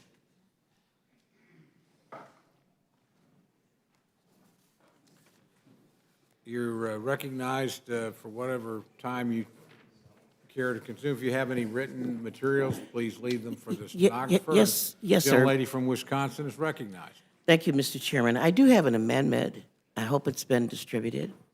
You're here to testify on your amendment. Yes, sir, and on the bill, on the resolution as well. Okay. Thank you, Mr. Chairman, Mr. Ranking Member. I know many of the people on this side, and I do know you, Dr. Burgess, and I am unfamiliar with many of the new members. I understand that there are new members on the committee, and so I greet you. My name is Gwen Moore. I am from Milwaukee, Wisconsin. I represent the 4th Congressional District of Wisconsin, and I am seated on the Ways and Means Committee. Let me say by way of introduction and setting the tone for what I am going to say. I spent over an hour today as we were organizing the Ways and Means Committee, debating about the change of a subcommittee from the Work and Family Support Subcommittee to the Work and Welfare Subcommittee. And there was a very lively debate because we thought that the word welfare was a pejorative. I hail from Milwaukee, Wisconsin. I hail from Wisconsin, the very first state that ended welfare as we know it. And so I know for a fact, I was in the state Senate the day that happened.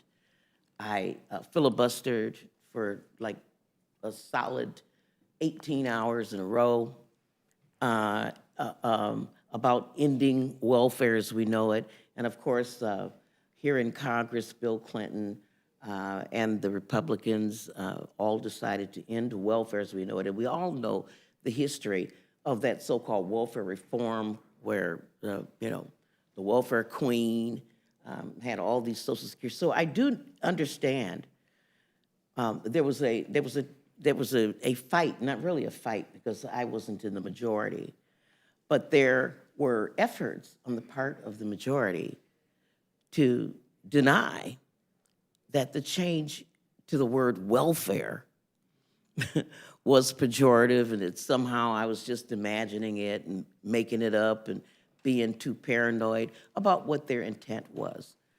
That their intent was to put this into the lexicon of their intent so that programs like the TANF program, which is underneath that particular subcommittee, could cast aspersions, I would think, on the recipients of those programs.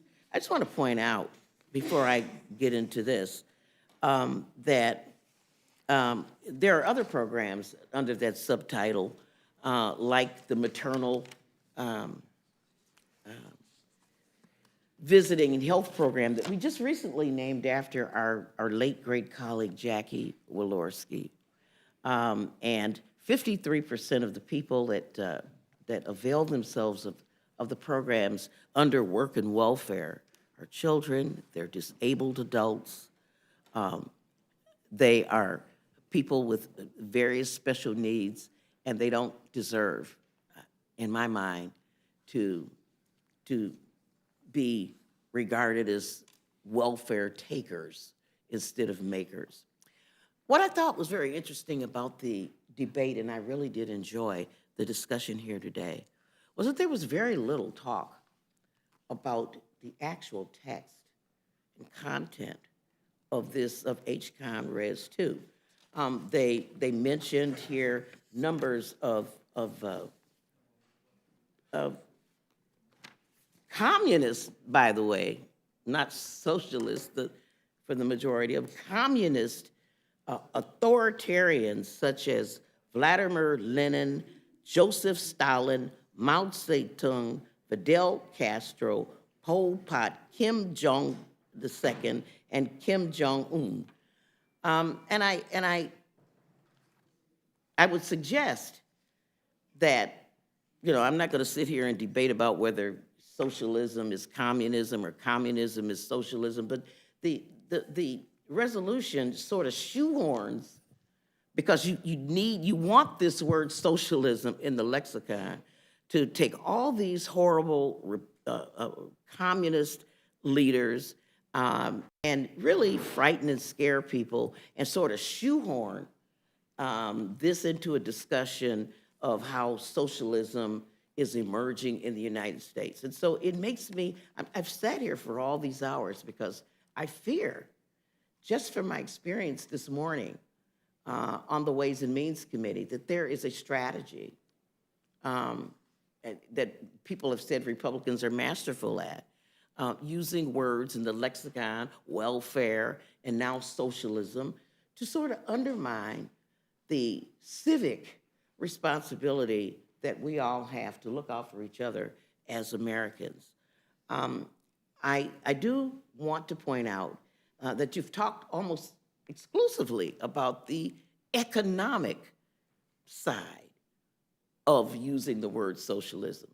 We've talked about the debt ceiling. We've talked about the trillions of dollars that were spent recently. We have not really sat here and talked about how awful. If this were a resolution to just say, these are awful people, and let's denounce them, if that were the resolution clause, we therefore denounce, and I would say, my amendment would say Vladimir Putin. Put him in there too. He's also a communist, not a socialist. Someone with expansionist ideology. If that were the resolution clause, I would not be suspicious of the purpose of this resolution. So what my amendment does is very simple. It strips out the prelude, including all the horrible people, and it replaces the resolution clause. And so I hope that you have my amendment in front of you. Looks like I don't have my amendment in front of me.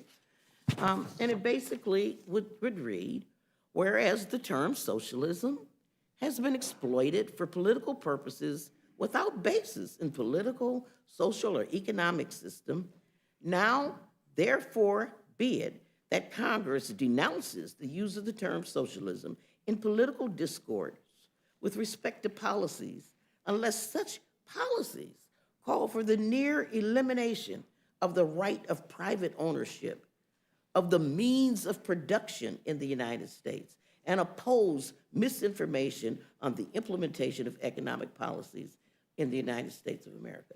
Just let me say, in addition to denouncing all of these people that you all have included in the resolution, I also want to denounce Joseph McCarthy, a source of eternal embarrassment to the people of the state of Wisconsin, who went on a frenzy talking about communism and really earned and deserved a senator asking him if he had no shame, and continuing to do that and to destroy people's lives.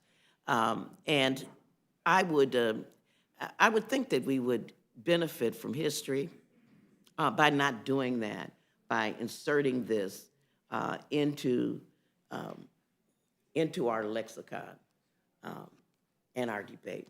And I would now yield to the committee for questions. Thank you for your testimony. I have no questions, so I'd yield to my friend, Mr. Burgess. No questions. Thank you. Distinguished ranking member.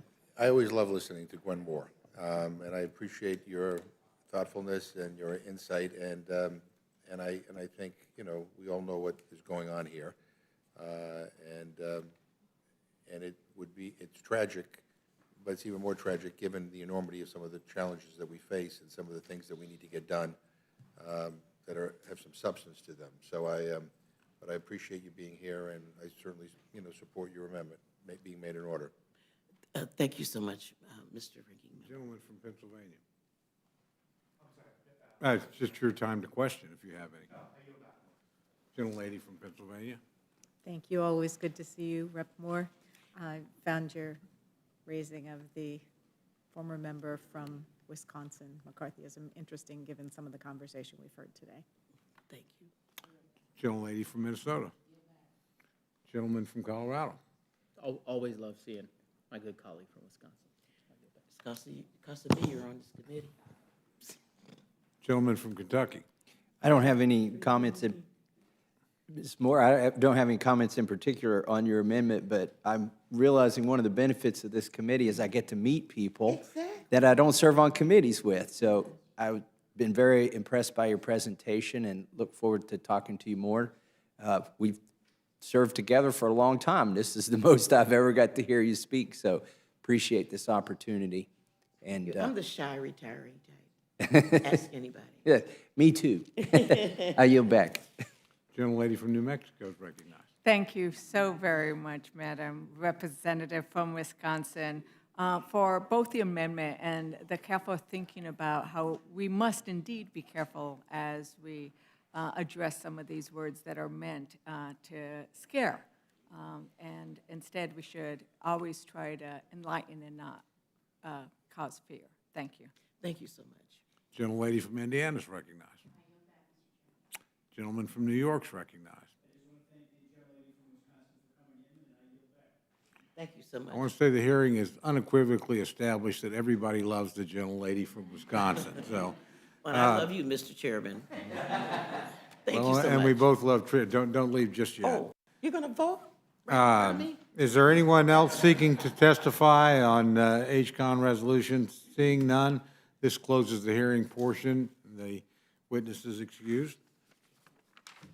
Without objection, the committee stands in recess, subject to the call of the chair. I don't know yet when that will be. We'll certainly be in consultation with my good friend, the ranking member.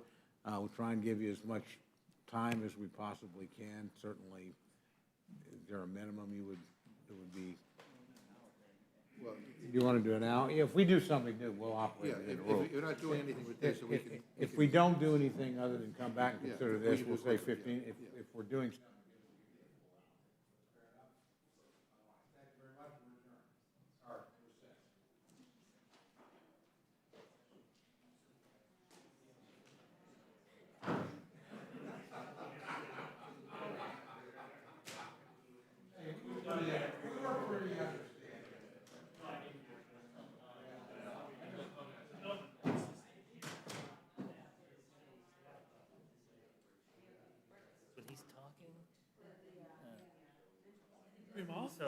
That's a lot of power.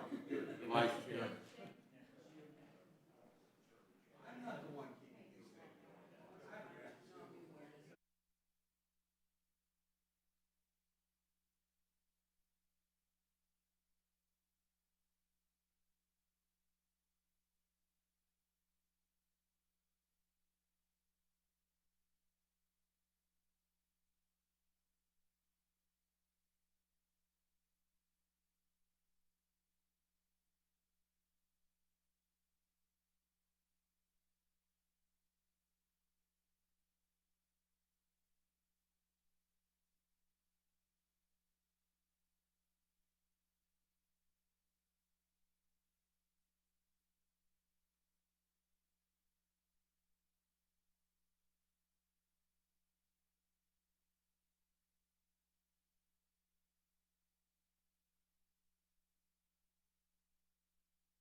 Microphone check from the dais, testing 1, 2, 3, 4, 5, 6, 7. Microphone check, sitting further away from the microphone. Okay.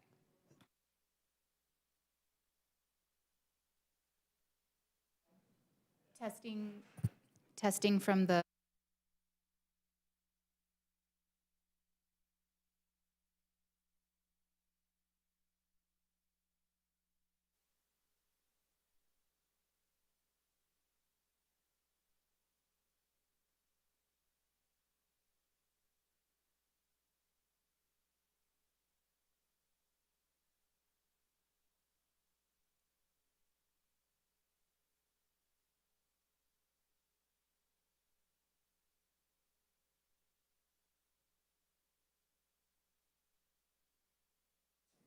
testing 1, 2, 3, 4, 5, 6, 7. Okay.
Our meeting with an additional item, HRes 76, a resolution removing a member of Congress from the Committee on Foreign Affairs. Until the 117th Congress, it was tradition in the House of Representatives for the majority and the minority to respect the rights of each party to place their own members on committees as they saw fit. Unfortunately, in the last Congress, Democrats decided to end that tradition and established a new precedent, allowing the entire House to act to remove a member from his or her committee assignments. As such, we're following this precedent, and we're moving forward today with this resolution. I now yield to our ranking member, Mr. McGovern, for any remarks he wishes to make. Well, thank you, Mr. Chairman, and I hate to say I told you so, I really do. But just yesterday, I proposed an amendment to the committee rules that would require us to vote before considering an emergency measure. And now I see why this majority voted down that amendment. House Republican leaders clearly intend to pick up exactly where the last Republican majority left off, abusing their power to call emergency meetings and ignoring real issues that need urgent attention. I mean, this is the first emergency that popped up in this committee? I mean, really? The majority is invoking emergency procedures to meet on removing Representative Omar from a committee she doesn't even sit on yet. I mean, what's the emergency? It's not like, you know, where one member was threatening the life of another member. I mean, maybe we can understand an emergency meeting on that, but that's not what this is. I mean, give me a break. What's the next emergency? An emergency meeting to tell Donald Trump how much you miss him? It's clear to me what this is all about. Retaliation, vengeance, and spite. It's about putting extremist political stunts over solving actual problems facing the American people. I mean, Republicans told everyone who would listen that their top priority in the new majority would be fighting inflation. We are 15 closed rules later, and we have seen nothing before this committee or on the floor that would reduce inflation. This is their emergency, not inflation, not safer communities, not better jobs. This isn't an emergency. It's an embarrassment. And of course, on top of the absurd use of emergency procedures, the text of this resolution just became available an hour ago. Now, for all the rhetoric about 72 hours and giving everyone time to read bills and to understand the meaning of the bills, it's clear that's all it was, rhetoric. Just last week, our colleague, Mr. Roy, told reporters that it better be, and I quote, a damn good thing like, you know, a 9/11 attack or something to give members less than 72 hours to read a bill. So my question is, did I miss a breaking news alert? And for the record, Congresswoman Omar is a good member of Congress. She fights hard for her district and for her values. She's apologized for the things she said. She has said she wants to be an ally in the fight against anti-Semitism. She even voted to condemn anti-Semitism. Every Democrat did, by the way. You know who voted no on that resolution? Dr. Burgess, Mr. Massey, and Mr. Roy. Let that sink in. And by the way, you know what Congressman Omar hasn't done? She's never posted a video pretending to kill another member of Congress. She never threatened to kill the Speaker of the House of Representatives. She never had dinner with neo-Nazis like Nick Fuentes and anti-Semites like Kanye West. She's never spoken at a white supremacy rally. She's never said that she would have won January 6th because she would have been armed. Those are all things that folks on your side of the aisle have done. Should they all be removed from their committees? So please spare us the phony comparisons and lectures about anti-Semitism. We have a long list of things that Republican members have said and done, and they've never apologized for. And I'm happy to go into great detail, even more than I've done so. And so we are happy to explore that list in detail during this hearing. And with that, Mr. Chairman, I yield back.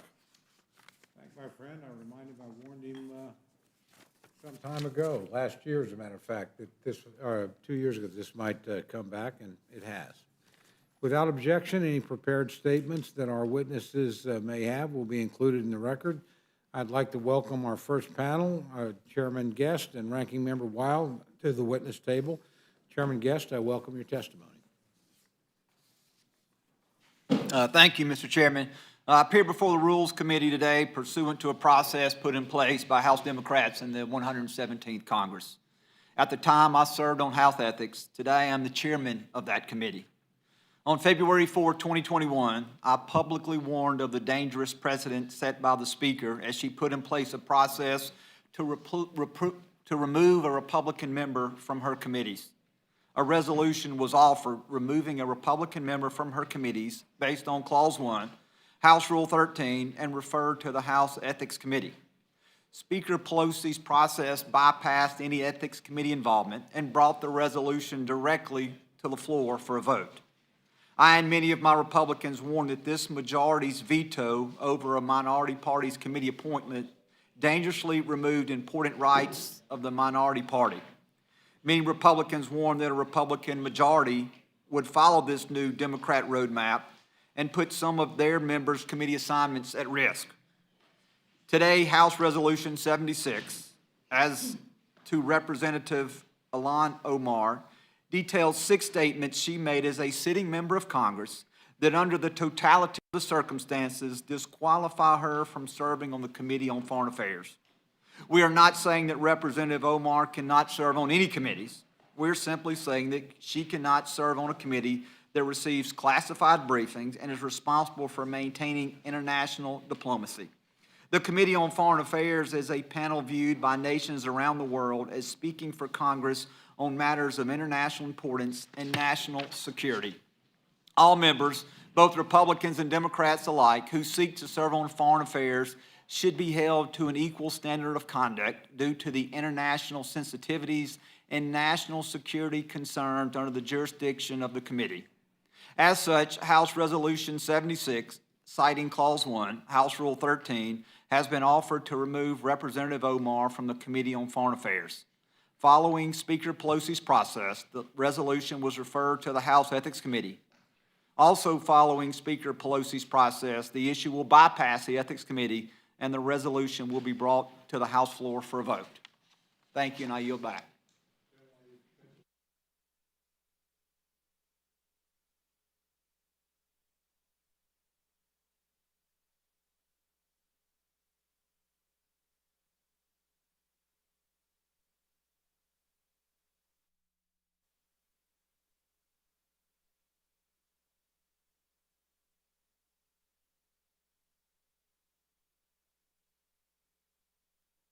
Committee.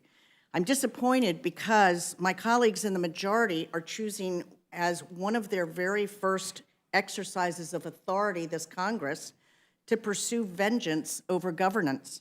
Governance, true good faith governance, would be to allow this resolution, which has been referred to the Ethics Committee, to proceed through the committee's regular process. The Ethics Committee is charged with determining whether a member's behavior violates the Code of Official Conduct and, when warranted by a violation, recommending that the House adopt sanctions or restrict certain privileges like service on committees. Yet the majority is seeking to advance this resolution before the Ethics Committee has even adopted its rules or convened for the first time this Congress. I would note that the majority's members of the Ethics Committee were just announced yesterday. The committee has not debated this measure. Chairman Guest and I have not had a single conversation about this matter. The majority has involved the Ethics Committee in this resolution only to immediately bypass the committee and its proper functioning. The resolution notes that any member reserves the right to bring a case before the Committee on Ethics as grounds for an appeal to the Speaker for reconsideration of a committee removal decision, but that statement is incorrect, and it is not due process. Once the full House votes to strip a member of a right or privilege, only the full House can restore that right or privilege. Allowing Representative Omar to appeal to the Ethics Committee after the House has already voted to deny her a seat on the House Foreign Affairs Committee would be nonsensical, and it would be defective process. It violates how the Ethics Committee has operated ever since its creation as a standing committee of the House in 1967. First, the committee recommends a sanction after allowing the member to present evidence and make their case, and then the House votes on whether to adopt that sanction.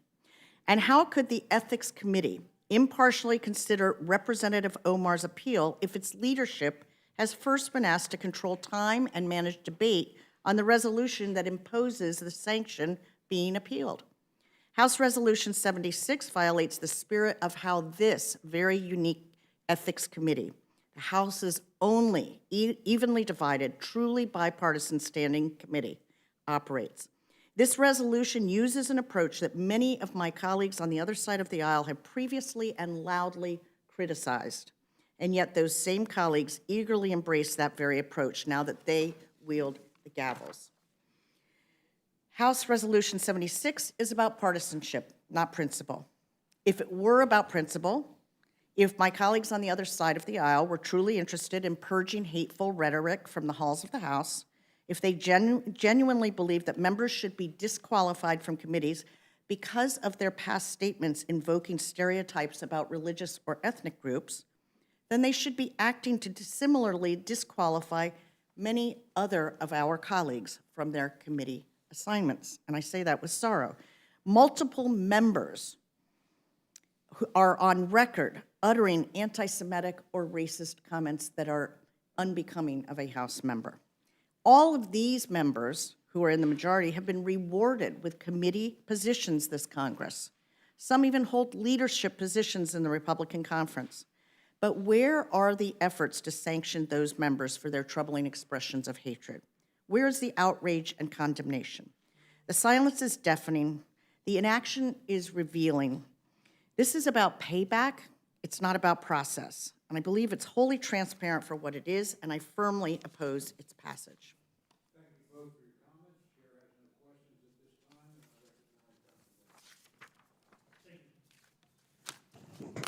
Thank you, Mr. Chairman. I do want to thank our witnesses for being here this evening. I know it's late, and I know the day's been long. I want to associate myself with the comments made by the chairman of the committee that you were warned. You were warned in the last Congress that if you go down this road, at some point, you will have to face the consequences of the majority changing. And that's exactly what's happening. As far as the sense of Congress on anti-Semitism, I think the concern was in the last Congress it had been watered down so much. It truly was a sort of a both sidesism complaint.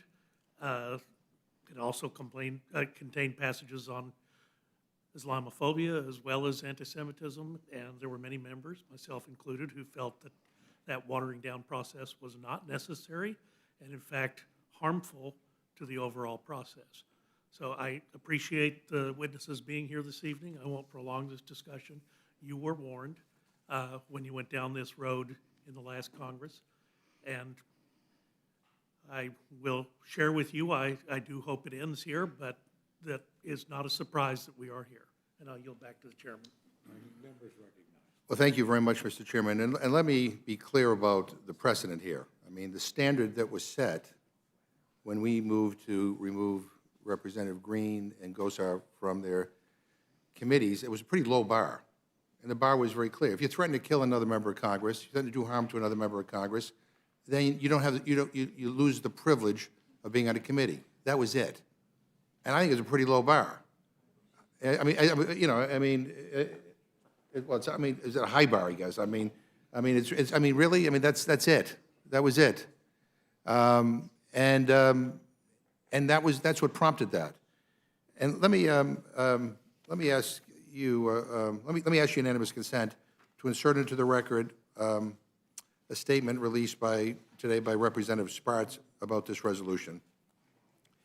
And without objection. Yeah, and she, along with and Representative Gates, is expressing similar sentiments about this resolution. But the statement touts due process language that was supposedly added to the resolution. I mean, I have to admit, I'm completely lost. There is nothing in this resolution that provides due process, nothing. As we all know, the only part of a resolution that has any actual force is the resolve clause. All that clause says is that Representative Omar is removed from the Committee on Foreign Affairs. That is it. What is in the resolution are some vague thoughts about how an appeal process could work. It opines that Representative Omar could go to the Ethics Committee after being removed and, quote, bring a case, end quote. Of course, that's not how any of this works. And no American should think that would make any sense anyway, going to a jury after being convicted and penalized. And no member of Congress should think anything new is being created here. But even if it did make sense, the resolution theorizes that such a, quote, appeal would be to the Speaker, which makes even less sense. Anyone who has been here longer than 5 minutes knows the House elects members to committees, not the Speaker. Frankly, the notion that this resolution has any due process is simply bullshit, to be in plain English. So, Ranking Member Wild, would this resolution set up any way for the Ethics Committee to return Representative Omar to the Foreign Affairs Committee? No, it does not. I mean, Chairman Guest, do you disagree with that? This is not my resolution. I didn't draft it. The resolution does something that we didn't see in the Marjorie Taylor Greene resolution. It does offer some sort of avenue if the Speaker were, if the House were to remove Ms. Omar, for her to go to the Ethics Committee, and then the Ethics Committee could then refer it to the Speaker, for the Speaker to be able to be the final arbitrator, if you will. I've not seen this process used before, but there is a process that is in the resolution. This doesn't set up a process. This talks about a potential process. And again, I'll remind you that the Speaker doesn't elect members to committee. The House does. I mean, that's why when we all nominate our candidates for different committees, it goes before the full House.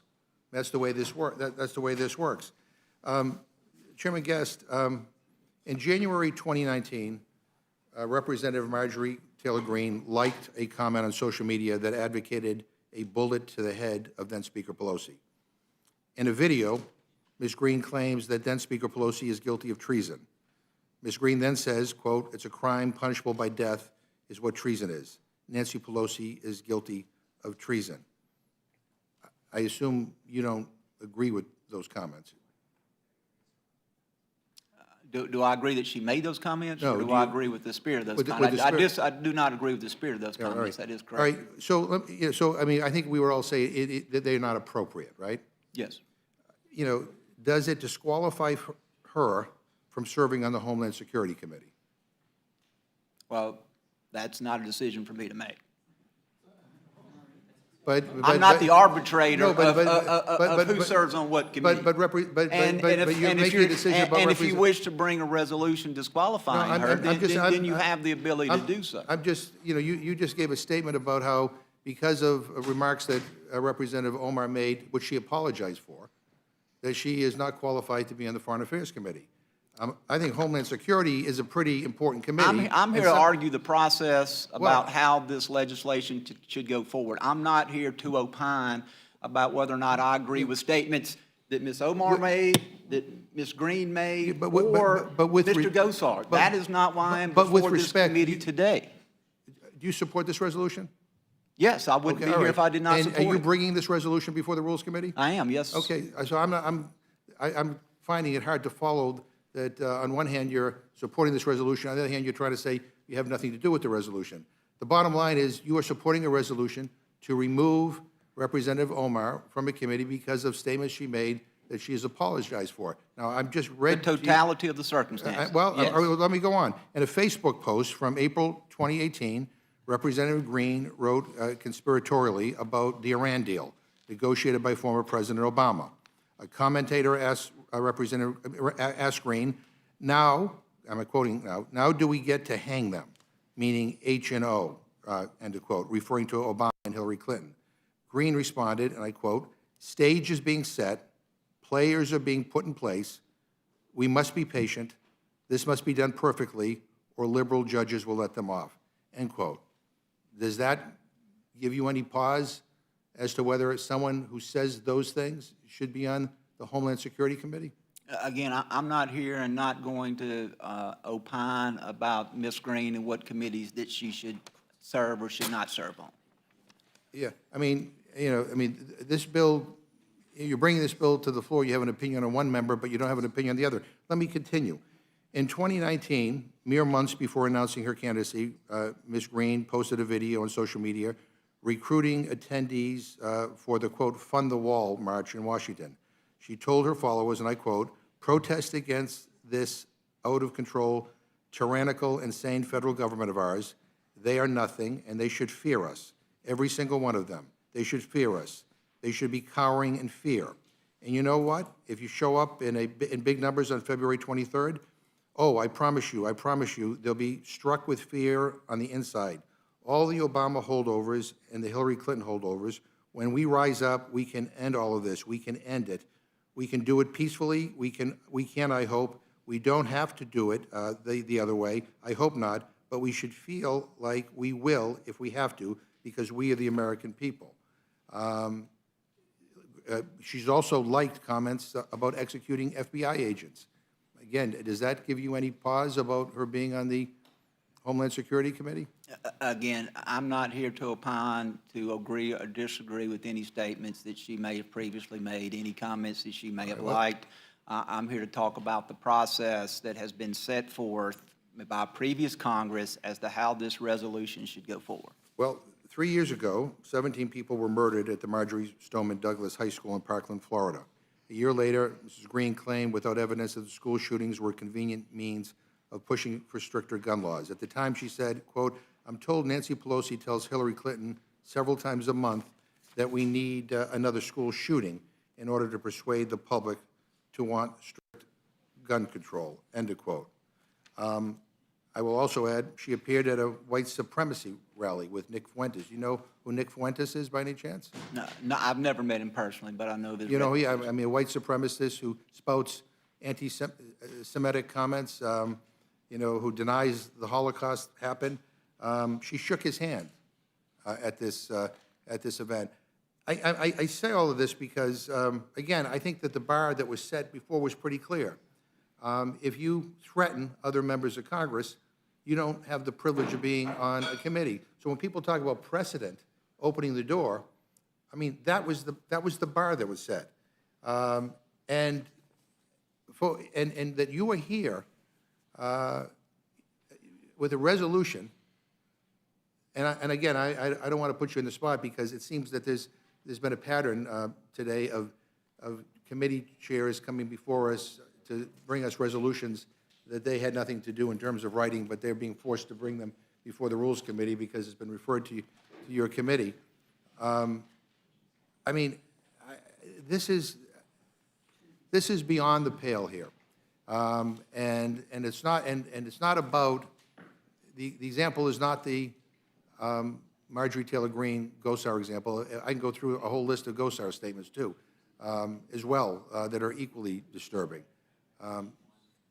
You know, action was taken against them because they threatened violence against other members in this chamber. I mean, there ought to be a line somewhere, and that was the line that was drawn. And if you're going to start drawing the line in different ways, you know what? I mean, I've just read to you just a tiny bit of what one of your colleagues has said here. And to be honest with you, it's sickening. It's disgusting. And yet she's going to be on Homeland Security. You know, I'm more worried about someone who thinks like that on Homeland Security, who, by the way, was saying that if she was there on January 6th, you know, she would have been armed and they would have won. I'm more worried about having someone like that, who thinks like that, on the Homeland Security Committee than, quite frankly, any of the stuff that you're bringing up here today about Representative Omar. And so let's be clear what's going on here. As I said at the beginning, this is not about, you know, oh, the Democrats set the precedent. This is about vengeance. This is about spite. This is about politics. And, you know, to come here in an emergency meeting, before she's even been put on the committee, by the way, is just astounding to me with all that is going on in this country right now, with all the challenges that we have. And, you know, I don't know, whatever. I mean, I didn't expect much from this new majority, but I'll tell you, I mean, you're much worse than I thought you could be. And this is proof positive. Well, it's what I believe. I'm talking about Republicans in general. I'm not mentioning him by name. You know. You know what? It is necessary, because this is outrageous. And we have real problems in this country, and this is what you're doing? I'm sorry. I yield back my time. Gentleman from Pennsylvania is recognized. Thank you, Mr. Chairman. I appreciate it. I've got a lot of respect for the ranking member, of course, but I just have to add some distinguishing factors here. When it comes to Marjorie Taylor Greene, we got to remember, she said those statements before she was elected. And then, of course, I mean, the statement that she just made about that if, on January 6th, that if people, if they were armed, if she was leading it and they were armed, that she would have won, that was not, that was. I'll give you that. I mean, Not she's that on one, Homeland but Security? but every other statement And you she's on- referenced was before she was elected. That was after she was censured. It was before she was elected. Not January 6th? She made this after, she's made this a recent statement. I'll give you that one, but every other statement that you referenced was made before she was actually elected. The Additionally, Nick Fuentes thing was a couple of months ago. A well-known white supremacist, anti-Semite, who denies that the Holocaust existed. So another distinguishing factor here is Okay, this, all right. is that, here's another distinguishing factor. Marjorie Taylor Greene went to the floor and apologized in front of all of us for those statements, and she said that she denounced those statements. There's been no such statement from Ms. Omar. In fact, she's doubled down repeatedly on these statements, and I can go through it. Additionally, the inflammatory remarks, as if the inflammatory remarks are just from one side. I literally have a stack of papers that are just inflammatory remarks that I could go down with members from my friends across the aisle. I'm not going to do that, but to say that we're the only ones that have inflammatory statements, it's just not accurate. And if we have the standard where if you say an inflammatory remark, you get kicked off the committee, I'll go through all these statements that Democrats have made in the last Congress, and we can decide if they should be kicked off committee or not. Will the gentleman yield just one Of second? course. Yeah, I didn't say that people should be kicked off for inflammatory statements. A lot of people say things that we consider inflammatory. It is about promoting violence that I have a problem with. And by the way, Representative Omar has apologized for one of the comments that caused a great deal of concern. And Representative Greene, to the best of my knowledge, hasn't apologized for being at a white supremacist convention with a well-known anti-Semite. So I hear you. And again, this is about threatening violence. That was the standard. And I will tell you, if a Democratic member threatened violence against you or anybody here, I would like to think that we would rise to the occasion and do the same. So I actually have examples of that. I was going to skip over them, but I'll run through a few. Okay, so Chairwoman Maxine Waters in 2018 said, and I quote, "Let's make sure we show up wherever we have to show up. And if you see anybody from that cabinet in a restaurant, in a department store, at a gasoline station, you get out and you create a crowd and you push back on them and you tell them they're not welcome anymore anywhere. We've got to get the children connected to their parents." That was at the time, Chairwoman Waters. To me, that's a call to violence. Alexandria Ocasio-Cortez, December 2nd, 2020, tweeted, "The whole point of protesting is to make people feel uncomfortable. To folks who claim protest demands make others uncomfortable, that's the point." So to me, that's a call to violence. Well, Jimmy, Yeah. so Marjorie Taylor Greene saying, we should have guns, and if we did, we would win on January 6th, is not violence. But Maxine Waters screaming at somebody in a restaurant to you is. I mean, we have a very different sense, of where that line is, to be honest with you. Joe Biden, 2018, University of Miami, said to a heckler, "They asked me, would I like to debate this gentleman? I said no. I said, if I were in high school, I'd take him behind the gym and beat the hell out of him." To me, that's a call to violence. Maxine Waters, again, let me see the date on this, 2017, "I will go and take Trump out tonight." Again, I've got a stack of inflammatory remarks And made by I just Democrats. began. What's that? I have a list as well. I just scratched the surface. Yeah. I'm happy to read through all the anti-Semitic comments, all the anti-Muslim comments, all the threats of violence. We could be here all night. I'm happy to do it. I show deference to the ranking member. I respect him. I consider you a friend. Let's talk about the anti-Semitic remarks and just put this in context. Let's hone in on what Ms. Omar has said exactly. And this shows a pattern of what she has said, just not a one-off statement. 2019, she tweeted that support for Israel by Congress is, and I quote, all about the Benjamin's baby. To me, clearly that's an anti-Semitic trope. You cannot argue that's not an anti-Semitic trope. February 11th, 2019, she doubled down on her stance at a forum in Washington, D.C. Again, Marjorie Taylor Greene apologized for her statement. She said, and I quote, "I want to talk about the political influence in this country that says it's okay for people to push for allegiance to a foreign country." Again, alluding to a trope where Jews have dual loyalty. You can't read that any other way. And I'm not the only one. Chairman Engel, a Democrat, the chairman at the time of Foreign Affairs, I was on it at the time, he said, and I quote Chairman Engel, "It's unacceptable and deeply offensive to call into question the loyalty of fellow American citizens because of their political views, including support for the U.S.-Israeli relationship. We all take the same oath." Worse, Representative Omar's comments leveled that charge by invoking a vile anti-Semitic slur. That was the Democratic chairman at the time. That's just not me saying that. Okay, September 11th.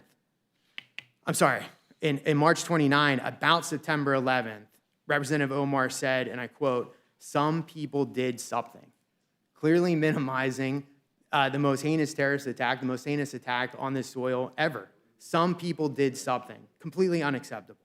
2021, a few months before the death of 13 service members during the botched Afghanistan withdrawal, Representative Omar compared service members of the U.S. and IDF, Israeli Defense Forces, to terrorist groups of Hamas and the Taliban, somehow insinuating that there's a moral equivalency between a terrorist group, Hamas, another terrorist group, the Taliban, and the IDF and the U.S. Armed Services. Completely unacceptable. June 2021, she tweeted, "We have seen unthinkable atrocities committed by the U.S., Hamas, Israel, Afghanistan, and the Taliban." Again, doubling down on the equivalence between the United States, Israel, and terrorist organizations. Then, in May of 2010, when Israel was responding to rocket attacks from Hamas, in a defensive manner, I might say, she said, "We need accountability for every war crime committed, and we need to stop underwriting crimes against humanity while doing nothing to end the occupation." Again, insinuating that the Israelis are occupying Israel, the only Jewish state in the world. So look, I have zero problems removing Representative Omar from the Foreign Affairs Committee. She has a pattern of anti-Semitic comments that pull from the worst kind of, most vile anti-Semitic tropes there are. We are actually showing restraint by only removing her from Foreign Affairs. If she were, if the roles were reversed, we know exactly what the Democrats would do. You would remove her from all her committees, no questions asked. We're simply removing her from Foreign Affairs, which I think that is incredibly generous. But With the without, gentleman, you? absolutely. Just for a brief colloquy. I presume you wouldn't call what you all are doing a partisan power grab. Is that fair to say? You don't believe that to be true? I'm characterizing this, look, the rules were changed last Congress where never before in the history of Congress could the manager of the other baseball team pick the lineup of the team's baseball. Correct. And in essence, that's what the Democratic leadership did. They said that we can't sit our own members. But now, here's the difference, and I'll yield back. The difference is that we're now in the majority. The rules were changed by your party. We're now just playing by those rules. I hear you. I guess what I'm saying is 2 years ago, you, Mr. Reschenthaler, called what House Democrats did a partisan power grab. That's what you identified this exact, almost verbatim resolution. You don't feel that way today. Now, because it's part of the precedent, and so therefore it's no longer a partisan power grab. It has evolved into just a normal rule of the business. Is that, I'm not. Yeah. No. It's a fair question. I think that too often Republicans try to take the proverbial high road when Democrats have changed the rules. I didn't agree with removing Marjorie Taylor Greene. I did not agree with removing Doc Gosar. However, with that said, because the rules have been changed by your party, I'm going to now play by your rules. I hear you. And we're in the majority, so we can remove her. And again, if it were up to me, we would be going even further, given this past of given the anti-Semitic remarks. And I'm not characterizing your decision. I'm just simply saying I don't know how it can be a partisan power grab 2 years ago, but no longer be a partisan power grab today. The partisan power grab was changing the rules and the precedent in the House. But it's not a partisan power grab to adhere to the new rule that you believed was a partisan power grab when it was adopted. I mean, I guess I'm just trying to understand. Your 'Cause I- party, you know, I hear your party changed the rules. We're just now playing by them. So this is how it's going to be. You decided that But you'll that understand the why I would opposition call it a party. partisan power grab if that's the case. If, You, I mean, you can, it's- you can characterize it however you want. I would still say that your party changed the rules. We will now play by those rules, and Ilhan Omar will not be seated on the Foreign Affairs Committee. And I think that's incredibly generous. With that, I yield back. Thank you. Representative Watt? I'm sorry, yes, I'm going to yield first to the ranking member. Yeah, I just want to say, if you want to play by our rules, that's fine. If a member threatens violence against another member, then you can, like Marjorie Taylor Greene did, like Paul Gosar did, then you can remove somebody from committee. But let me just say one thing. I just find it really stunning to me that you have no problem with Marjorie Taylor Greene on the Homeland Security Committee after last month, and she didn't apologize for this. She, referring about January 6th, said that if I were there, I would have been armed and we would have won. Won what? It was an insurrection.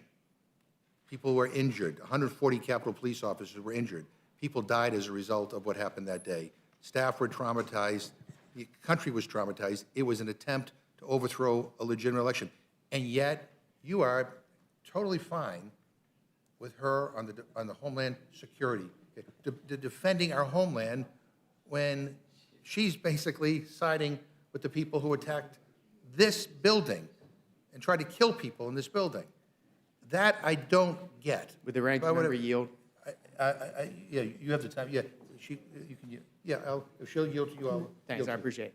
Look, we can play this game all day talking about. It's not a game. No. But there was violence in the summer of 2020, real violence. Cities were burning, and you had numerous Democrats basically cheering it on. So why is it different when Representative Ocasio-Cortez starts talking about making people feel uncomfortable, ratcheting up the violence? What's the difference between that and Marjorie Taylor Greene's comments? I'll read you the quote. I mean, I like you a lot.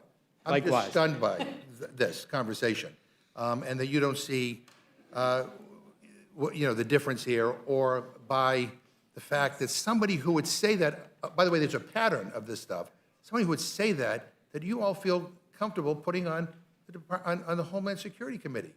I mean, I guess I know why, because the Speaker needed votes, and so lots of promises were made. But boy, that's a pretty dangerous promise that was made. And I think it makes a lot of people feel uncomfortable, not just on this side of the aisle, but I think a lot of Republicans feel uncomfortable with that choice as well. Thank you.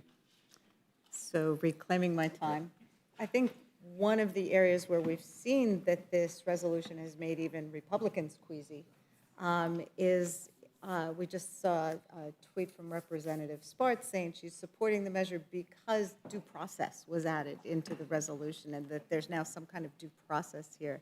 Representative Wild, can you talk about that? How is there due process? Yeah, thank you. I'd be happy to get back to the process part of this. I'll leave it to the members of the committee to debate it and argue it, but I do want to get some factual points in. And I just want to start by saying that I happen to be a member of the House Foreign Affairs Committee as well as the Ethics Committee, just coincidentally. And I also happen to be Jewish, and I am somebody who was personally offended by Representative Omar's comments. So I'm saying that just so you can evaluate the context of my remarks to this body. The resolution, as I believe the ranking member pointed out, the only binding part of this resolution is the part that says resolved that the following named member be and hereby is removed from the following standing committee of the House of Representatives, Committee on Foreign Affairs, Ms. Omar. It does not provide any appeal process. There are a lot of whereas clauses, and there are a lot of lawyers in the room who presumably know that whereas clauses don't really mean much of anything. So they might be nice dressing, but it's not part of the process. So not only does this resolution not include a process for appeal, but the rules of the Ethics Committee do not permit a process for appeal from a full vote of the House to remove a member from a committee. I also think that it's worthy of pointing out that there have been several references about what has been done in a prior Congress, specifically, I think the 117th was what was being referred to.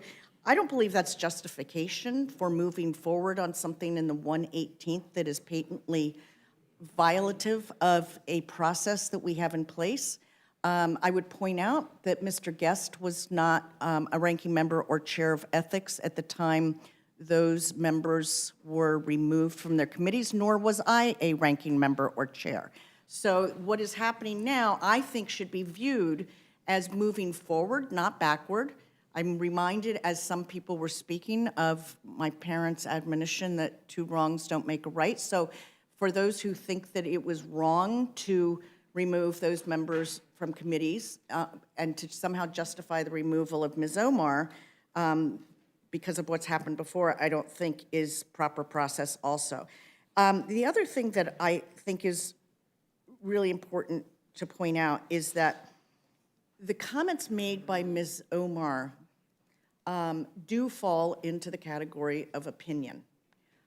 They didn't call for action. And in this very room, we see multiple people who are disagreeing on matters of opinion. We see it every single day on the floor of the House. We see it every single day in our committees.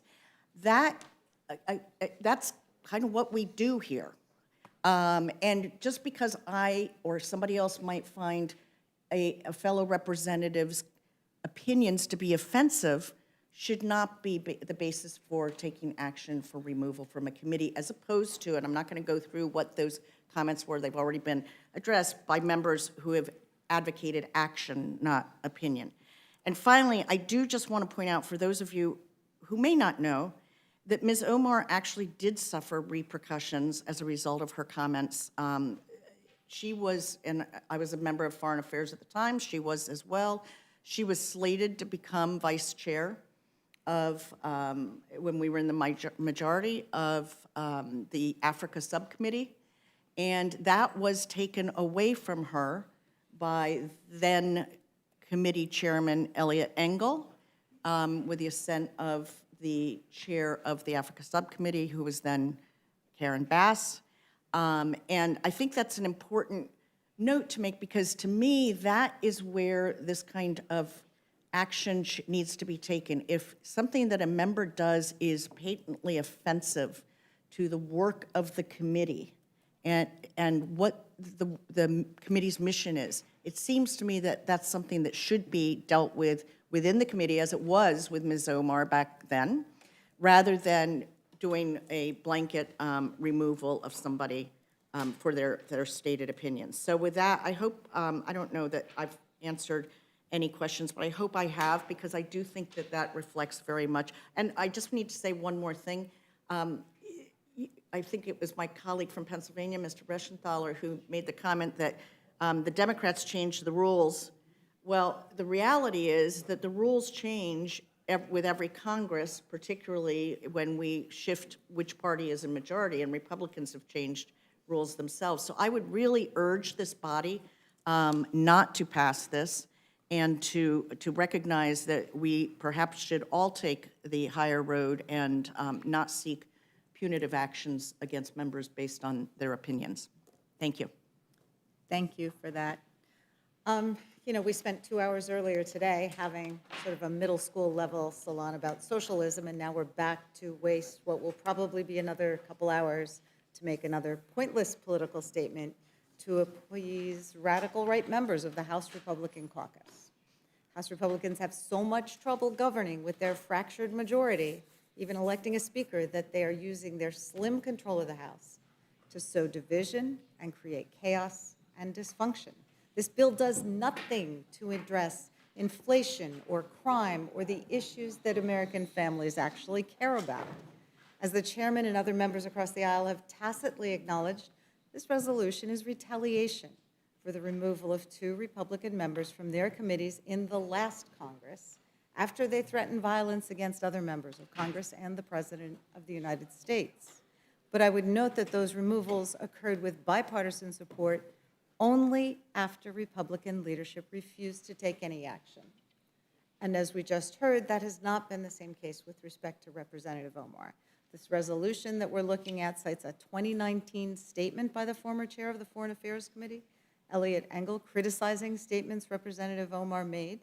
The resolution cites those statements to suggest that he believes she shouldn't serve on the committee, and as we've just heard, that was not true. He did not seek her removal from the committee, although she did suffer other forms of limitation.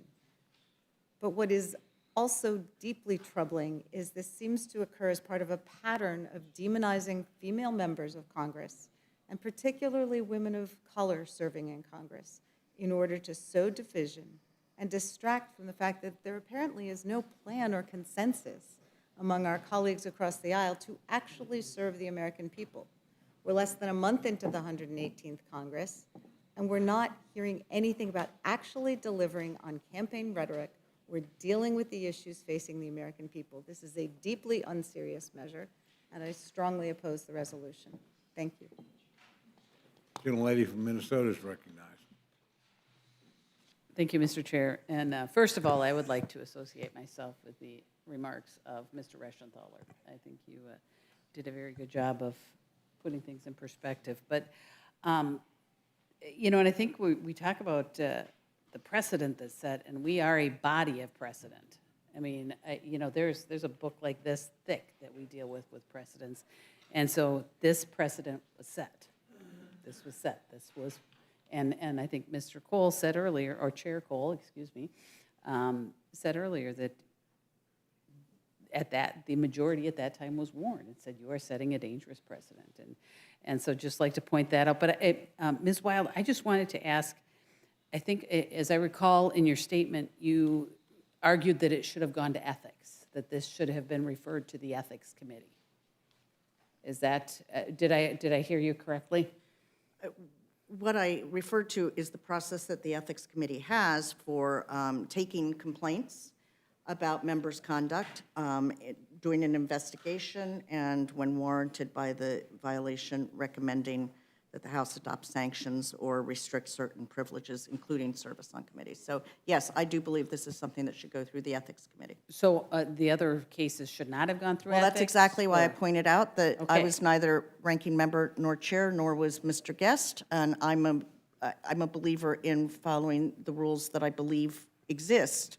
And I think this is something that should go through the Ethics Committee. So you disagreed with the majority, the former majority doing it the way they handled it last year or the year before? I wasn't asked to opine on it. I was on ethics, but I wasn't in a position to be asked Oh, or as a member, to you can't, render an opinion. you Well, couldn't have pointed that out to them?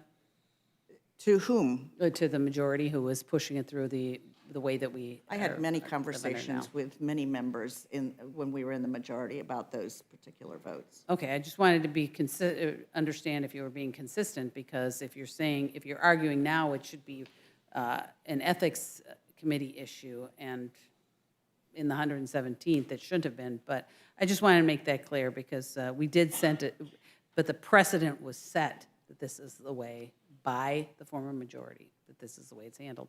And, you know, with that, I will yield back. Thank you. Gentleman from Colorado is recognized. I thank the chairman. I love serving on the Rules Committee. Great start to the year so far. I've missed a meeting or two in my short time on the committee, as Ms. Fishbach knows. The reason why, in all seriousness, the reason why I like serving on the Rules Committee is it's one of the few committees in the Congress, and I tell this to others, where the cynicism that one might have about this place can occasionally be washed away. And I think, at least the returning members will remember a moment last year when then-ranking member Cole had voted a certain way on a particular resolution and then had changed his vote after comments I had made in this committee, which really moved me and convinced me that there are still occasions in the Congress where we can have reasonable conversations about matters of principle and try to find common ground. I say that as a precursor because I don't fault my colleague, my good friend from Pennsylvania, for the position he's taking and the position he's articulating. Where I find concern is the indignation that I hear from my colleagues on the other side of the aisle. And that is to say, every member on the other side of the aisle that served in the last Congress, I'm not going to read through the statements. My staff pulled them all up, the statements from you, Mr. Roy, and adjourning on the floor when Ms. Taylor Greene was removed from her committees and, calling it a unilateral targeting of a member. I guess I am now reading the statements from memory. But in any event, my point is not to regale this committee with all of the ways in which my colleagues on the other side of the aisle warned in very aggressive language about the resolution to remove members from committees last Congress, and talked about it being a partisan power grab and dangerous and unprecedented, and that it would ruin the body.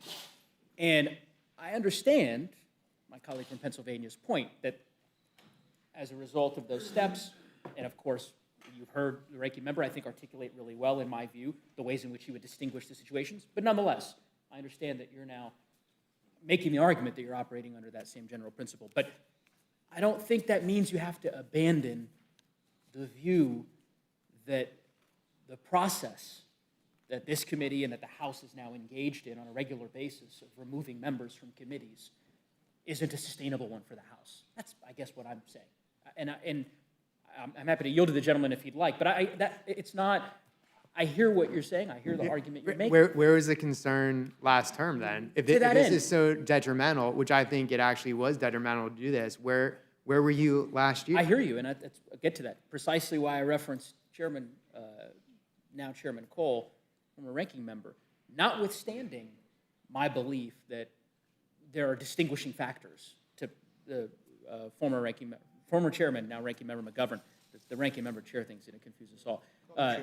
I'll call you chairman. Notwithstanding Mr. McGovern's really effective job at distinguishing the circumstances, I do concede that some of the warnings about the dangers were prescient, right, in terms of what you've articulated. I can say that and still say that this is a mistake. And I guess that's all I'm asking for. Maybe not my place to ask for it, but that's the reason that I articulate that. Now, all that being said, right, the majority is going to do what the majority wants to do. But I would implore my colleagues, spare us any reference to due process tomorrow, who I don't know who's managing the rule. I look to my colleague, Mr. Roy, and Mr. Massey, both of whom I know care a great deal about regular order and the rules of the House and this institution as a body. This resolution has no due process. I doubt, unless, I'll yield to Mr. Roy. I know we're going to tangle tomorrow in judiciary, but you're not, I will yield. You don't argue that this has due process, right? I understand if you support the resolution, but this This body doesn't really have due process. We just make political decisions, and we have to decide that. If we're going to decide to impeach somebody, decide to impeach somebody. Like this, it's just we're a group of people that have to come together and decide what the hell we're going to do, and that's what this is about. I thank the gentleman, and I think you should manage the rule, because what you just said is very different than what Speaker McCarthy and apparently members who. I don't know if the chairman will assign you, but very different than what the speaker has said, and these press releases we're reading from members who 2 days ago were talking about how this would be violative of the principles undergirding this body in our constitutional republic, and there must be due process. We are passionate advocates for due process. Never mind, because this resolution has. Would the gentleman yield? Conceded. Of course I would. I appreciate the fresh honesty here from Mr. Neguse. This is excellent, and I intend to reciprocate with some of this honesty. But to answer your question, which you asked Chip, and I would, it has a vanishingly small amount, almost an infinitesimally small amount of latent due process. But that's more than the resolutions you all had. So, Eric. Well, I appreciate the gentleman's honesty, and it is vanishingly small because I can't find it in the resolution. And if the chairman of the Ethics Committee, I'll finish up here, but I assume you agree with Mr. Massey and Mr. Roy, both distinguished members of your caucus and conference here, that this is not, there's no due process in the resolution. There's an appellate process. There's not due process. An appellate process? Where is the appellate process?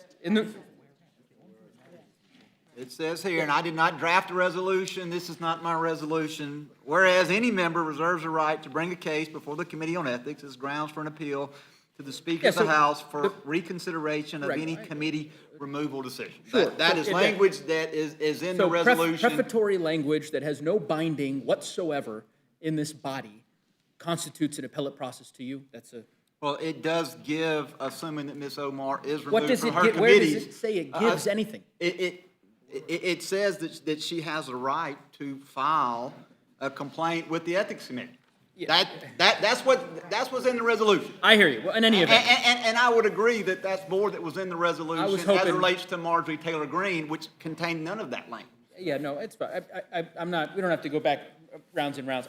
I thank Mr. Roy and I thank Mr. Massey for what I think were honest answers. And, you know, as far as the, and Mr. Reschenthaler, I didn't ask you about the due process, but I mean, I guess that's my, let's just be, you know, let's be intellectually honest about it. And, you know, Mr. Massey made a good point. So I'm not, oh, who has a question? Will the gentleman yield? Sure. Oh, yield. Sorry, I'm new here. Mr. Chairman, was due process afforded to Ms. Taylor Greene or Mr. Gosar in the last Congress? Yeah, and I take the question. The point, and Mr. Massey made this point, and Mr. Reschenthaler did as well, that to the extent that you all are pointing back to a precedent that Ranking Member McGovern, I think, has articulated, there are distinguishing factors, but understanding that you all disagree with that contrast.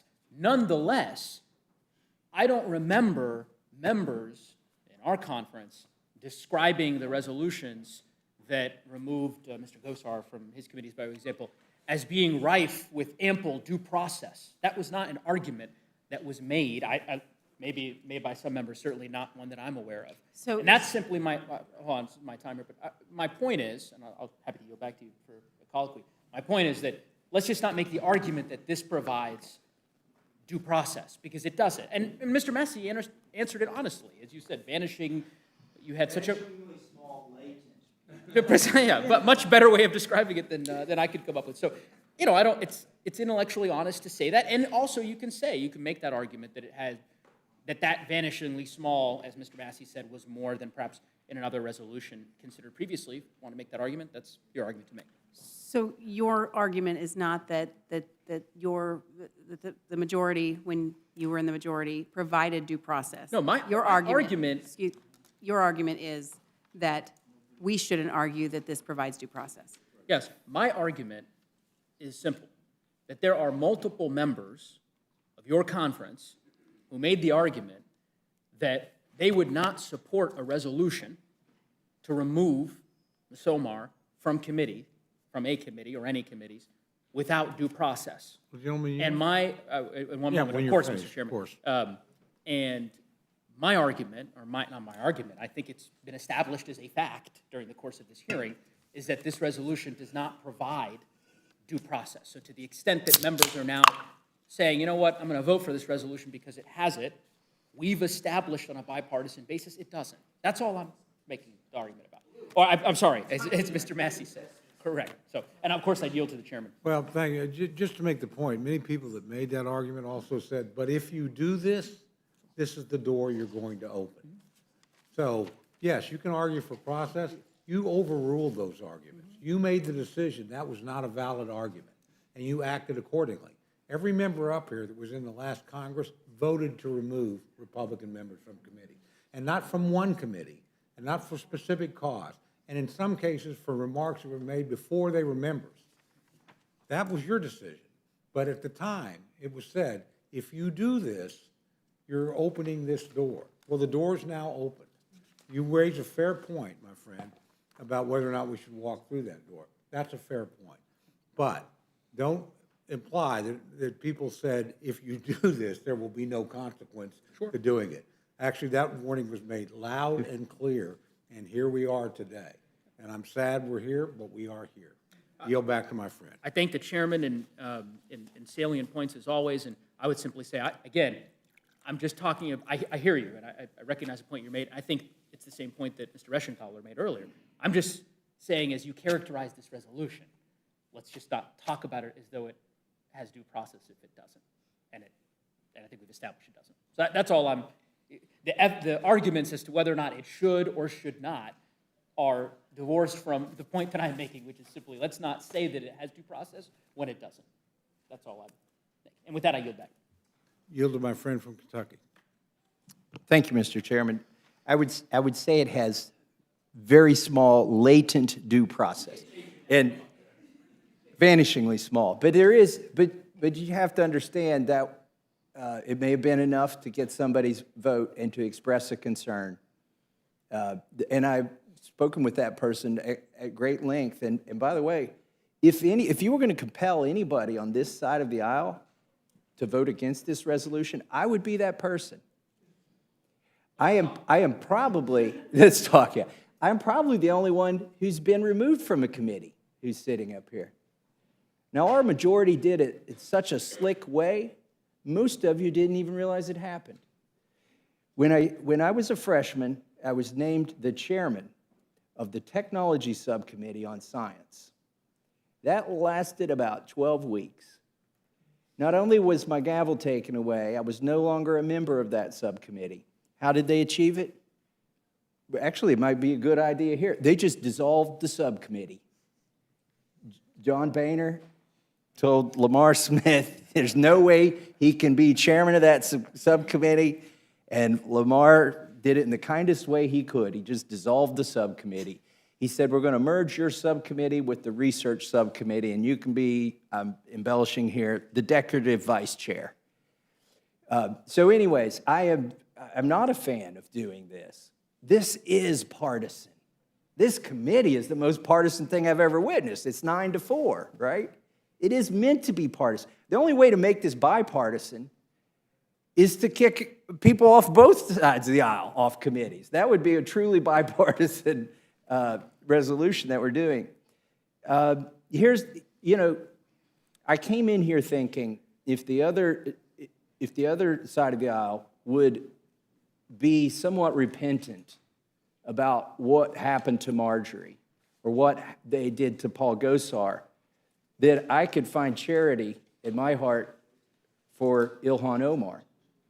I am seeing no reluctance whatsoever, no regret whatsoever from the other side of the aisle about taking that next step in the race to the bottom. A race that I feel like our side started because we did it to ourselves. Your innovation was to do it to us.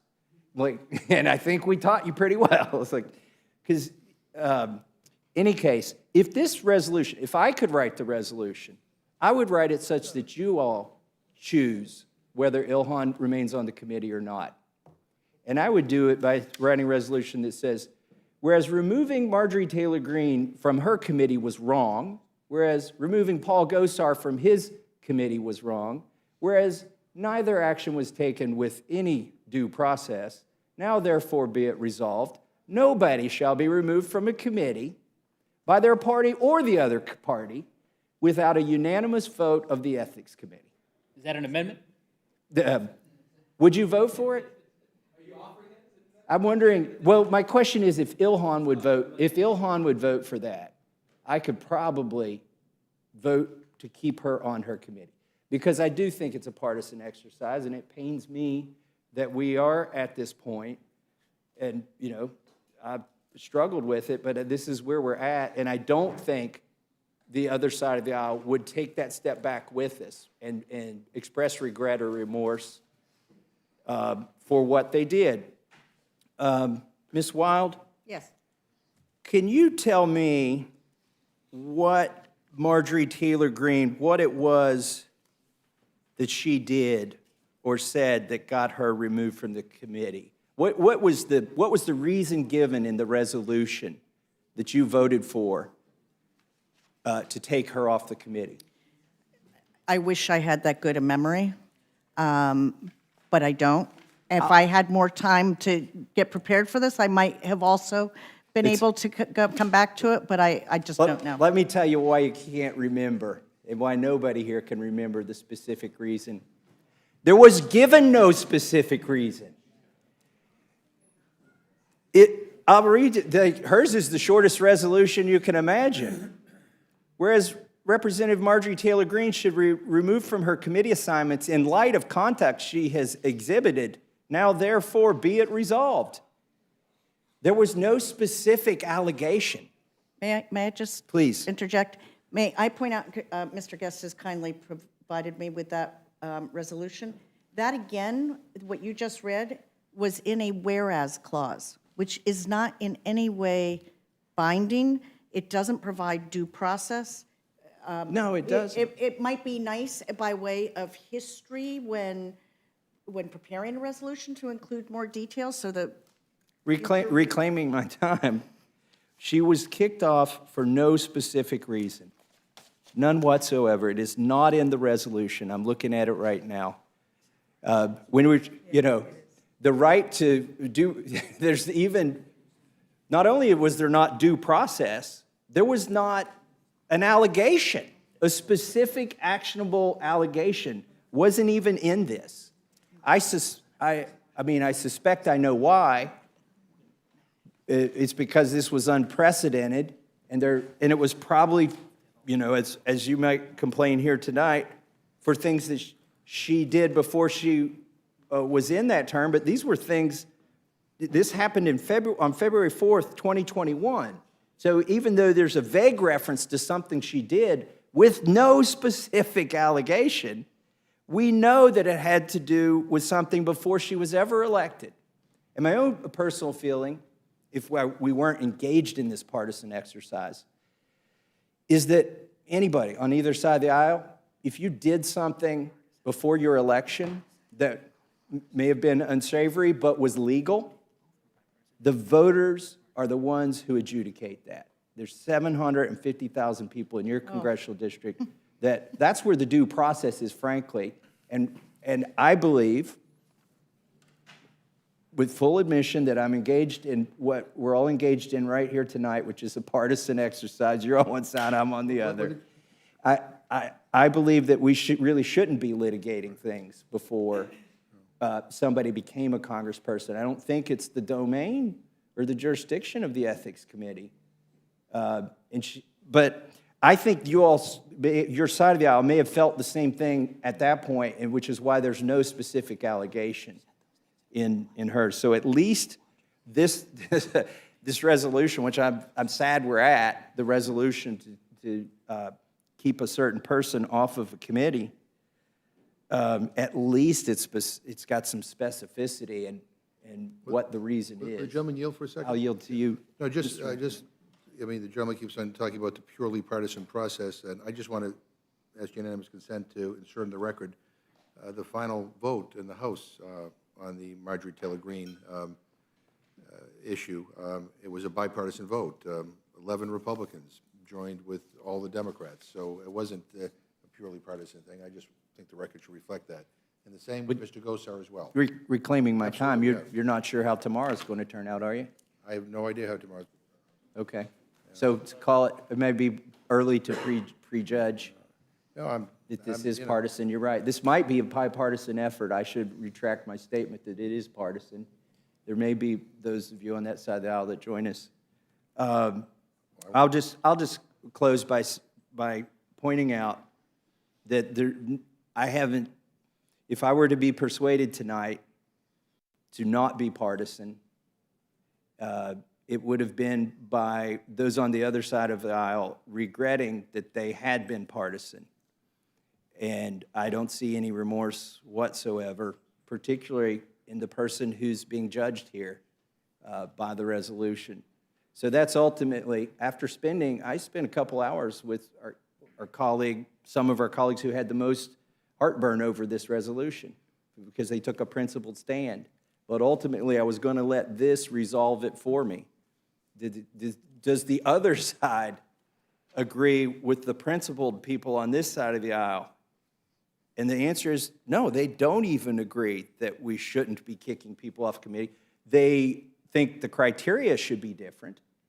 But when I go look at the criteria, there was no criteria for Marjorie Taylor Greene. And with that, I yield back. Gentlelady from New Mexico is recognized. Thank you very much, Mr. Chairman.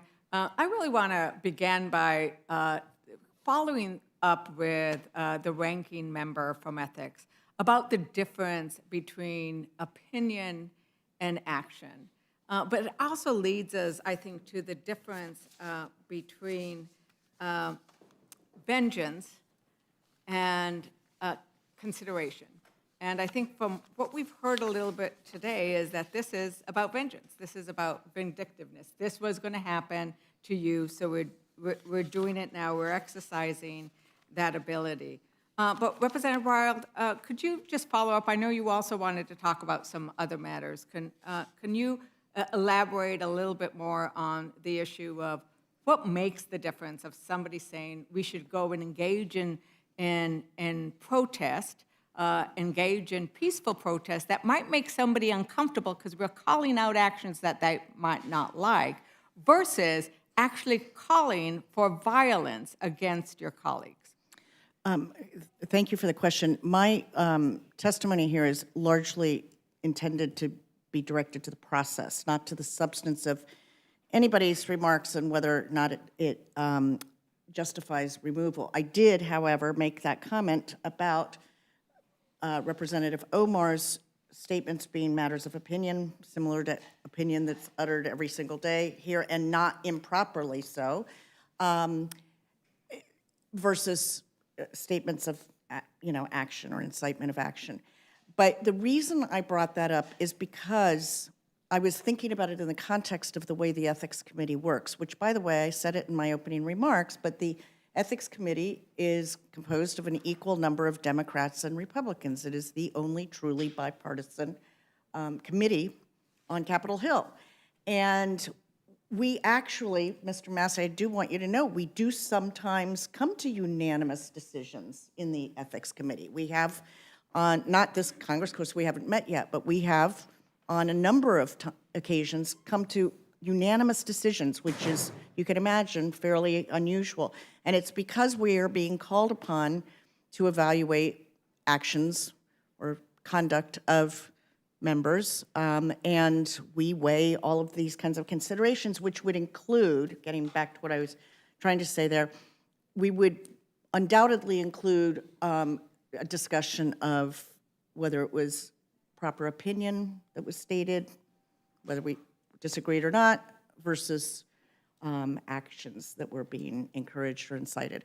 And so that's why I brought that up. And I think it is just important to recognize that that is why the Ethics Committee has value in this place, because of the fact that we have an equal number. We actually, we don't always agree on everything by any means, but we try very, very hard to come to consensus. And that's one of the reasons I think that it is so important that this matter be allowed to proceed through the Ethics Committee's usual process, which I hope is also going to govern other matters that come up in this Congress that have been spoken of, reported in the press, that kind of thing. But I would hope we would do it that way, because that's why I believe this committee was set up the way that it was, to encourage.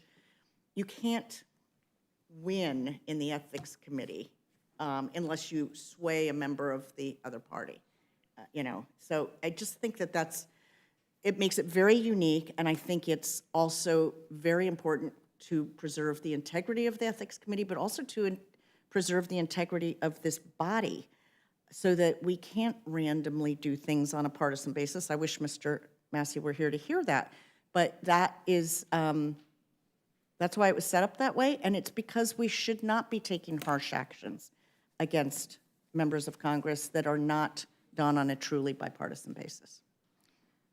So one of the issues that I think also came up is the fact of what does each party do? Like, I mean, I've just really, I co-sponsored a bill with Mr. Massey last Congress. This is the first time I've had interactions with him. I'm sorry he got removed from a committee by having them dissolve that committee, but clearly that was action that his caucus, his conference took. And that in our side, that we did, as you pointed out, raise, and there were consequences to Representative Omar for those statements. What worries me right here is that anti-Semitism is on the rise. white nationalism is on the rise. And communities that I care for deeply, for whom, you know, I feel the pain of what it feels like to have that anti-Semitic rhetoric, to have that hatred pointed at you every day, where there is a desire by some in this country to rather to rule by fear, to make people afraid of people who aren't like you, that othering is on the rise right now, and that we are using, in this instance, comments, anti-Semitic comments that were made, perhaps, and that for which she apologized, that we are now using that for this process.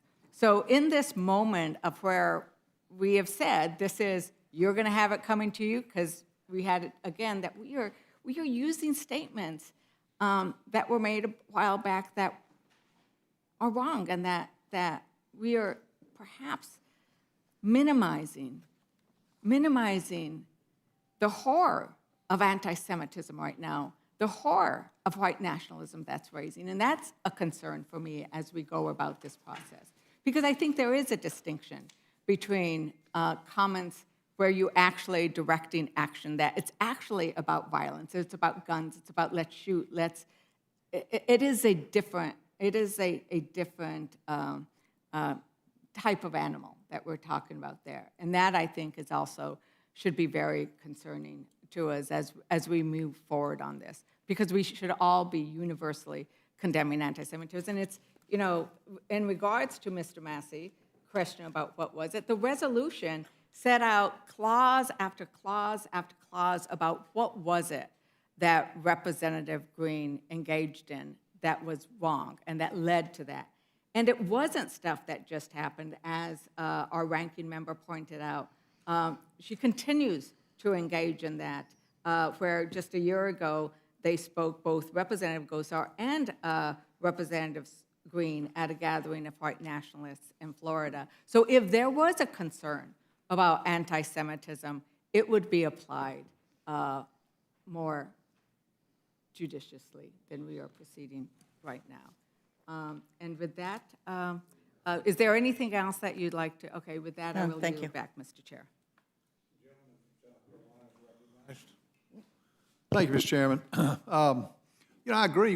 And I want to thank the witnesses for being here. I agree we shouldn't be here tonight. You know why? Ms. Pelosi should have taken care of this a long time ago. Ms. Pelosi should have taken care of this. She didn't do it with Ms. Omar. She didn't do it with Eric Swalwell, who compromised the security of this country by whatever he did with the lady that he did.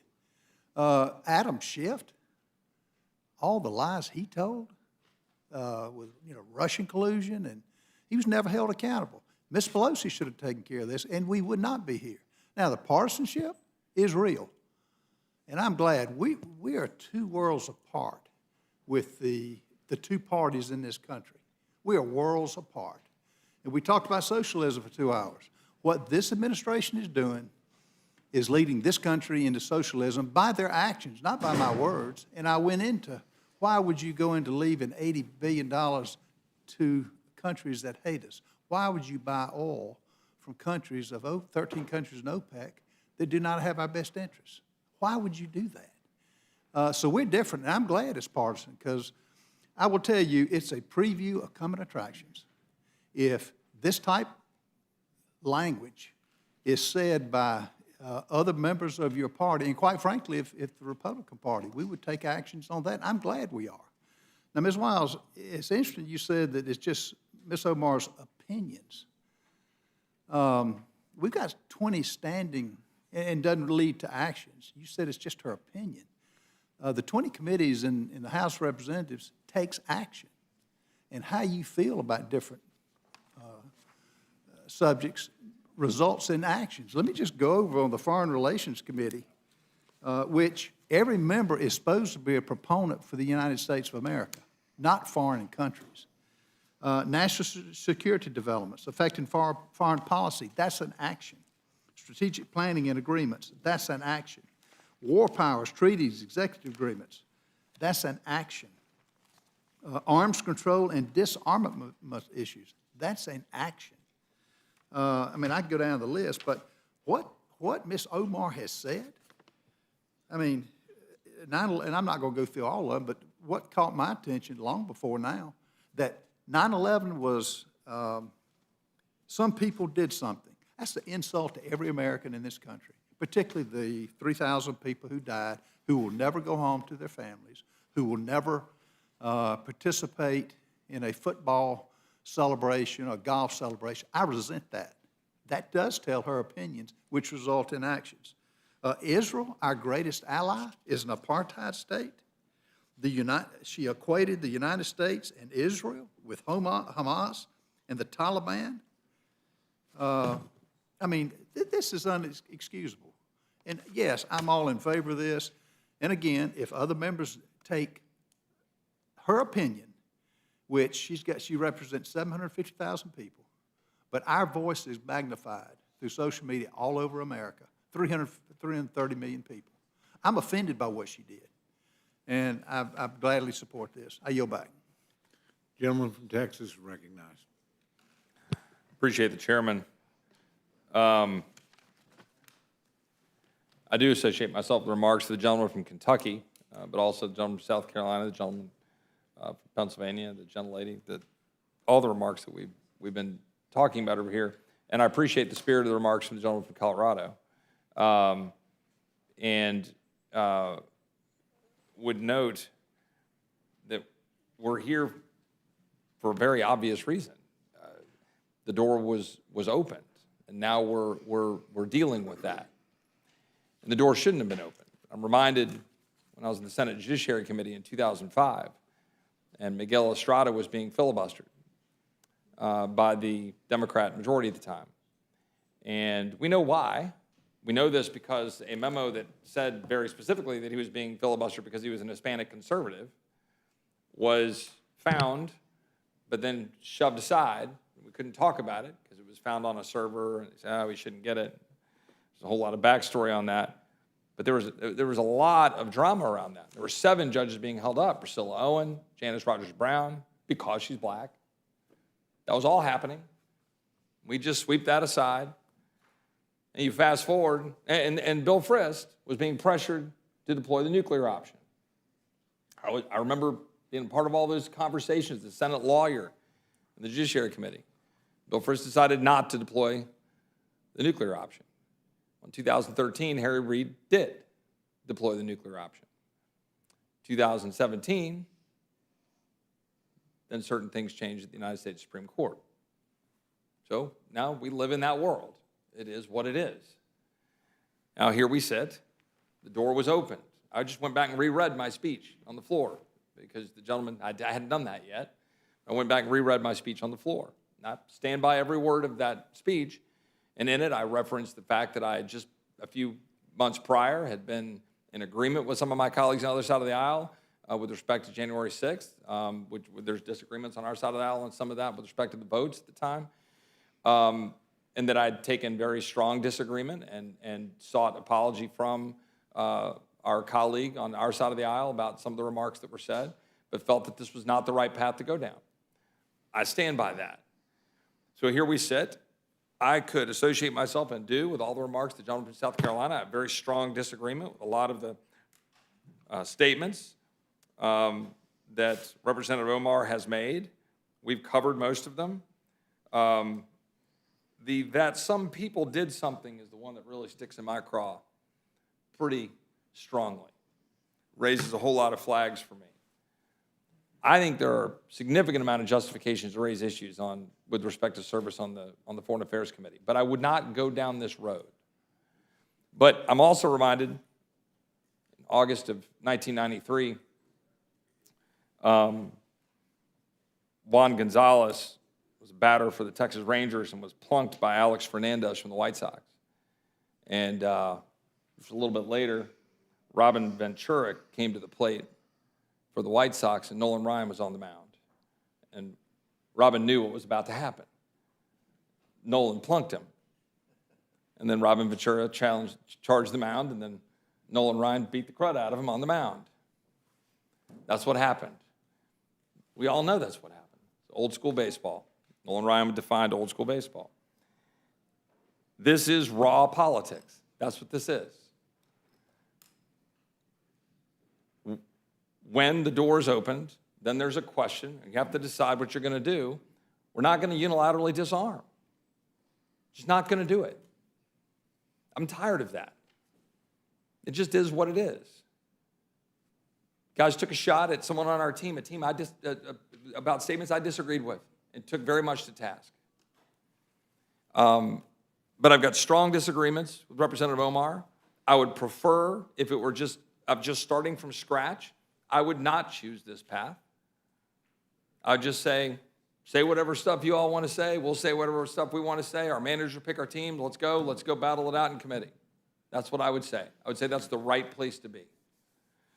But at this point in time, it is my considered judgment that, like Nolan Ryan, we've got to respond.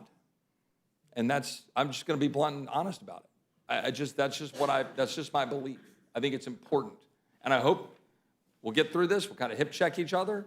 Maybe we can sit down and figure out by the end of this Congress, next Congress, whoever's in charge, we figure out how we're going to play ball going forward and set those rules. And I would say the same thing about open rules, closed rules, structured rules. And the ranking member could scoff. We've had X number of votes. We'll have continued debate about this stuff over time. There will be closed rules. There will be structured rules. There will be open rules. I'd like to have that debate. I'd like to have the considered judgment of the ranking member on that, and as I have debate on my side of the aisle. I'm just saying that we can figure out how to protect this institution and try to decide how to do things the right way. But in this instance, I'm going to be very open and honest about why I'm going to vote for this resolution. That's why. Again, recognizing the statements that the representative has made, I find to be highly problematic, extremely concerning, raising very serious questions from a foreign affairs perspective, as the ranking member has raised about statements made and how he feels about people being on certain committees over here. Gentlemen, I think we should, in my opinion, we should withdraw from that battle going forward and then let each manager pick their team. And I'll be glad to yield to the gentleman from Colorado. And I would simply say I appreciate Mr. Roy's honesty. I mean, again, kind of similar to what Mr. Massey said previously, and not to belabor the point, because I think you've already conceded this, but why not emulate the same resolution that was used in the past as opposed to calling this something that it is not in terms of the due process language? That's the part that I just didn't understand, because if it doesn't provide due process, why? So, as you said, it's partisan, it's not, and again, I appreciate the honesty on that front, and obviously the past presidents that you cited and the rest. But I don't want to interrupt. No. Yeah, I would just say, agreeing with the gentleman from Kentucky, putting something in the whereas clauses, outlining I think, genuine statement by the speaker on our side or whatever, saying that would be taken into consideration and viewed is something. It is something. It is not, I will be very clear, due process in the way we mean it in court. This is not a court. This is not due process in that sense. The question here is what we're going to do as members to afford each other the opportunity to speak, be heard. I'm much more in the favor of let each other speak and be heard, and then go use your First Amendment rights to go say why you think that person said something crazy or disagreeable. I would prefer to be in that space. I have no problem with that language being in the whereas clauses. I'm not going to go trumpet it as some grand, amount of due process. It's something. It's something in there, and I'd hang my hat on it and say, yeah, go argue the ethics and make the claim. But that's not what this is about. I mean, let's just be clear. Ryan plunked Ventura for a reason. And I yield back. Gentlelady from Indiana is recognized. Thank you, Mr. Chairman. I'm not going to argue that this is not partisan, but I am going to argue that it's less partisan than the treatment of our members by the majority, the Democrat majority at the time. I'd like to ask Ms. Wild, did did Ms. Taylor Greene or Mr. Gosar get brought before the Ethics Committee before they were removed from all of their committees? No, I don't, no, Okay. not on thank- those matters. Thank you. Was it wrong then to remove them? You're arguing that, that we should take Ms. Omar before the Ethics Committee rather than doing this by resolution, even though that was the process that was handled in the previous Congress to Ms. Taylor Greene and Mr. Gosar. Was it wrong to remove Ms. Taylor Greene and Mr. Gosar from their committees by the Democrat majority without going through ethics and doing that by resolution, in your opinion? Let me just say, I would have some, I do have some problems with the process that was followed, but I would also, again, point out that the difference in comments between Ms. Omar and her opinions about Israel in general, 9/11 and so forth, are a lot different than a member who makes statements that, to incite violence. So I guess that's a 50-50 answer. I didn't love the process, but I also think this is a distinct situation. And just to be clear, the comments made by Ms. Omar were made when she was a member of Congress, and the comments made by Ms. Taylor Greene was when she was not a member of Congress. Is that correct? I think there's some of each for both of them. I think, and I can't tell you which statements exactly, but I think both of them made some statements before they came to Congress and some statements while they were in Congress, of the ones that have been referenced tonight. Do you believe that Ms. Taylor Greene and Mr. Gosar were afforded due process?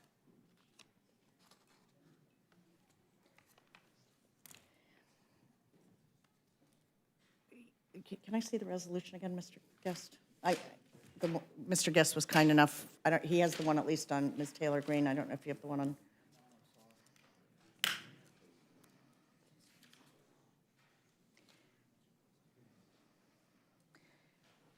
I would have to say, no, I don't think they were afforded due process, or at least Ms. Taylor Greene, and now I'm looking at the one for Mr. Gosar, because the statements I made before about whereas clauses not being included as binding material,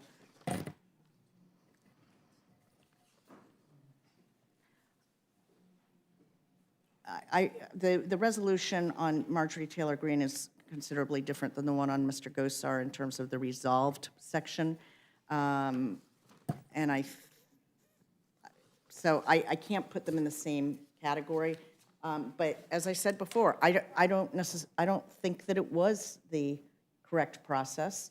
And I think that we should all be looking forward in the 118th to how we're going to do things better rather than continuing things into perpetuity. Every time we shift the majority, we're, under this, if we don't follow the process that has been part of this body, i.e. the Ethics Standing Committee since 1967, then we're just going to be doing this every couple of years or whenever the majority shifts.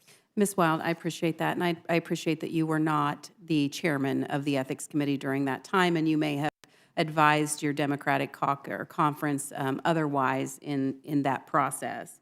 Mr. Guest, I want to thank you for your presentation. I know this is not your issue, and I appreciate your time here before this committee. This is not a one-to-one here, in my opinion, because Ms. Omar is not being removed from all committees. She's being removed in this resolution from participation on a specific committee that requires high security clearance and other factors, in contrast to what the Democrat majority did to Ms. Taylor Greene and Mr. Gosar, which was completely remove them from all committees without due process. Do you believe this is a one-to-one with those circumstances in what we're dealing with today? I do not, and I agree with your assessment that it's very different in the fact that this resolution is very narrowly tailored just to remove Ms. Omar from a single committee, which is Foreign Affairs. Many of her statements, if not all, relate to statements that she made of people of Jewish descent, and those are issues that are taken up by the Foreign Affairs Committee. If you remember back historically, with Marjorie Taylor Greene, originally the issue was that she made statements regarding a prior school shooting that she was on at that time, Ed and Labor, think it's now referred to as Ed and Workforce. At that time, Leader McCarthy went to Speaker Pelosi, said that he would remove her from that committee, but since her statements were based toward educational shooting, that was not accepted by the Speaker, so the resolution went forward, removing her from all committees. As it relates to Mr. Gosar, very similar. He was originally brought, there was a motion brought, or a resolution brought to remove him from oversight. That was the only committee listed in that specific resolution. Once that came to rules, there was a manager's amendment which then removed him from natural resources, which was his additional committee. And so we've seen that, in my opinion, what is being sought here in this resolution, again, is much more narrowly tailored to a specific committee. And I don't believe that you can, as you said, I don't believe it's one-to-one. I think that this resolution is different than the one we saw against both Ms. Green and Mr. Gosar.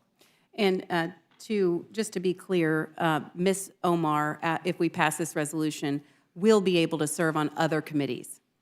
That is correct, yes, ma'am. Thank you. I just want to close by saying I don't think this is not a similar issue, but I do want to concur with our chairman, Mr. Cole, that door was opened and the precedent was already set.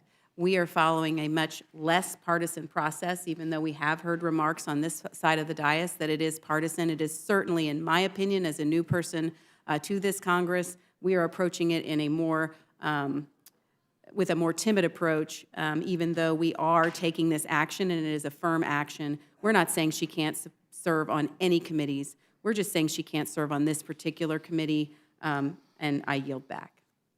Gentleman from New York is recognized. Well, I thank the witnesses very much for your testimony here. As a statewide political leader in New York, I've spent a great deal of time with NYPD officers, surviving family members on 9/11, FDNY, people that face loss on that day that, our families can't imagine. And I think back to probably the last moment in our history that truly, really united this Congress was out on the steps of this building on that day. The members of Congress of both sides came together and saying, "God bless America." And a lot has been talked about due process here, and I think we've covered all of that. So I'm not going to go there. This member, when they are removed from this committee, will have the opportunity to go to the Ethics Committee, and I wish you very well with that endeavor that you'll undoubtedly face down the road. But we face the question, and we have to go back to our constituents, about a member that has, demonstrated themselves as an anti-Semite, period, hard stop, and as someone that has been a denier of the atrocities of 9/11. And the fact that this member would serve on our Foreign Affairs Committee and represent this country on the world stage, I think is unconscionable.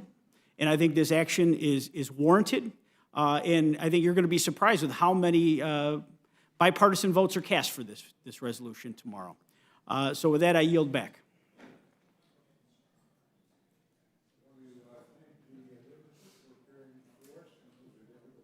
I appreciate the manner in which both of you conducted yourself, and you're excused. Thank you so much. Is there anyone else seeking to testify on House Resolution 767? Seeing none, this closes the hearing portion of our hearing. The chair will be in receipt of a motion from the gentleman from Pennsylvania, Mr. Reschenthaler. Thank you, Mr. Chairman. I move the committee grant H-Con Res 9 denouncing the horrors of socialism a closed rule. The rule provides 1 hour of debate equally divided and controlled by the chair and ranking minority member of the Committee on Financial Services or their designee. The rule waives all points of order against consideration of the concurrent resolution. The rule provides that the concurrent resolution shall be considered as read. The rule waives all points of order against provisions in the concurrent resolution. The rule further provides for consideration of H-Res 76, removing a certain member from a certain standing committee of the House under a closed rule. The rule provides 1 hour of debate equally divided and controlled by the chair and ranking minority member of the Committee on Ethics or their designee. The rule waives all points of order against consideration of the resolution. The rule provides that the resolution shall be considered as read. Finally, the rule waives all points of order against provisions in the resolution. Yield back. Thank you very much. You've now heard the motion. Is there any discussion or amendment to the rule? Yes, Mr. Chairman, I have a couple of amendments. Distinguished ranking members recognized. I have an amendment to the rule. I move that instead of providing for consideration of H-Res 76, the rule provide for separate consideration of H-Res 72 and H-Res 789 as adopted by the House on a bipartisan basis in the 117th Congress, amended to reflect the current committee assignments. H-Res 72, remove Representative Green from her committee due to statements in association with statements advocating for violence against the former Speaker, Nancy Pelosi. H-Res 789, removed Representative Gosar from his committees after he posted a video depicting himself killing Representative Ocasio-Cortez. These are clear examples of members who should not be serving on committees. Representative Omar has not advocated for violence against her fellow members of Congress. She has apologized for her remarks she's made. By the way, she never denied that September 11th happened. And for those who have didn't like the comments that she made that were, I would say, were taken out of context, let me quote what Marjorie Taylor Greene said about September 11th. And I quote, "We had witnessed 9/11, the terrorist attack in New York, and the plane that crashed in Pennsylvania, and the so-called plane that crashed into the Pentagon. It's odd there's never any evidence shown for a plane in the Pentagon." I mean, you know, come on. And yet there's no reaction. So I urge my colleagues to support this amendment. Is there any discussion on the amendment? Seeing none, all in favor say aye. Aye. All opposed say no. No. Opinion of the chair, the noes have I it. ask for a roll call, Mr. Chairman. Roll call has been requested. The clerk will call the roll. Mr. Burgess.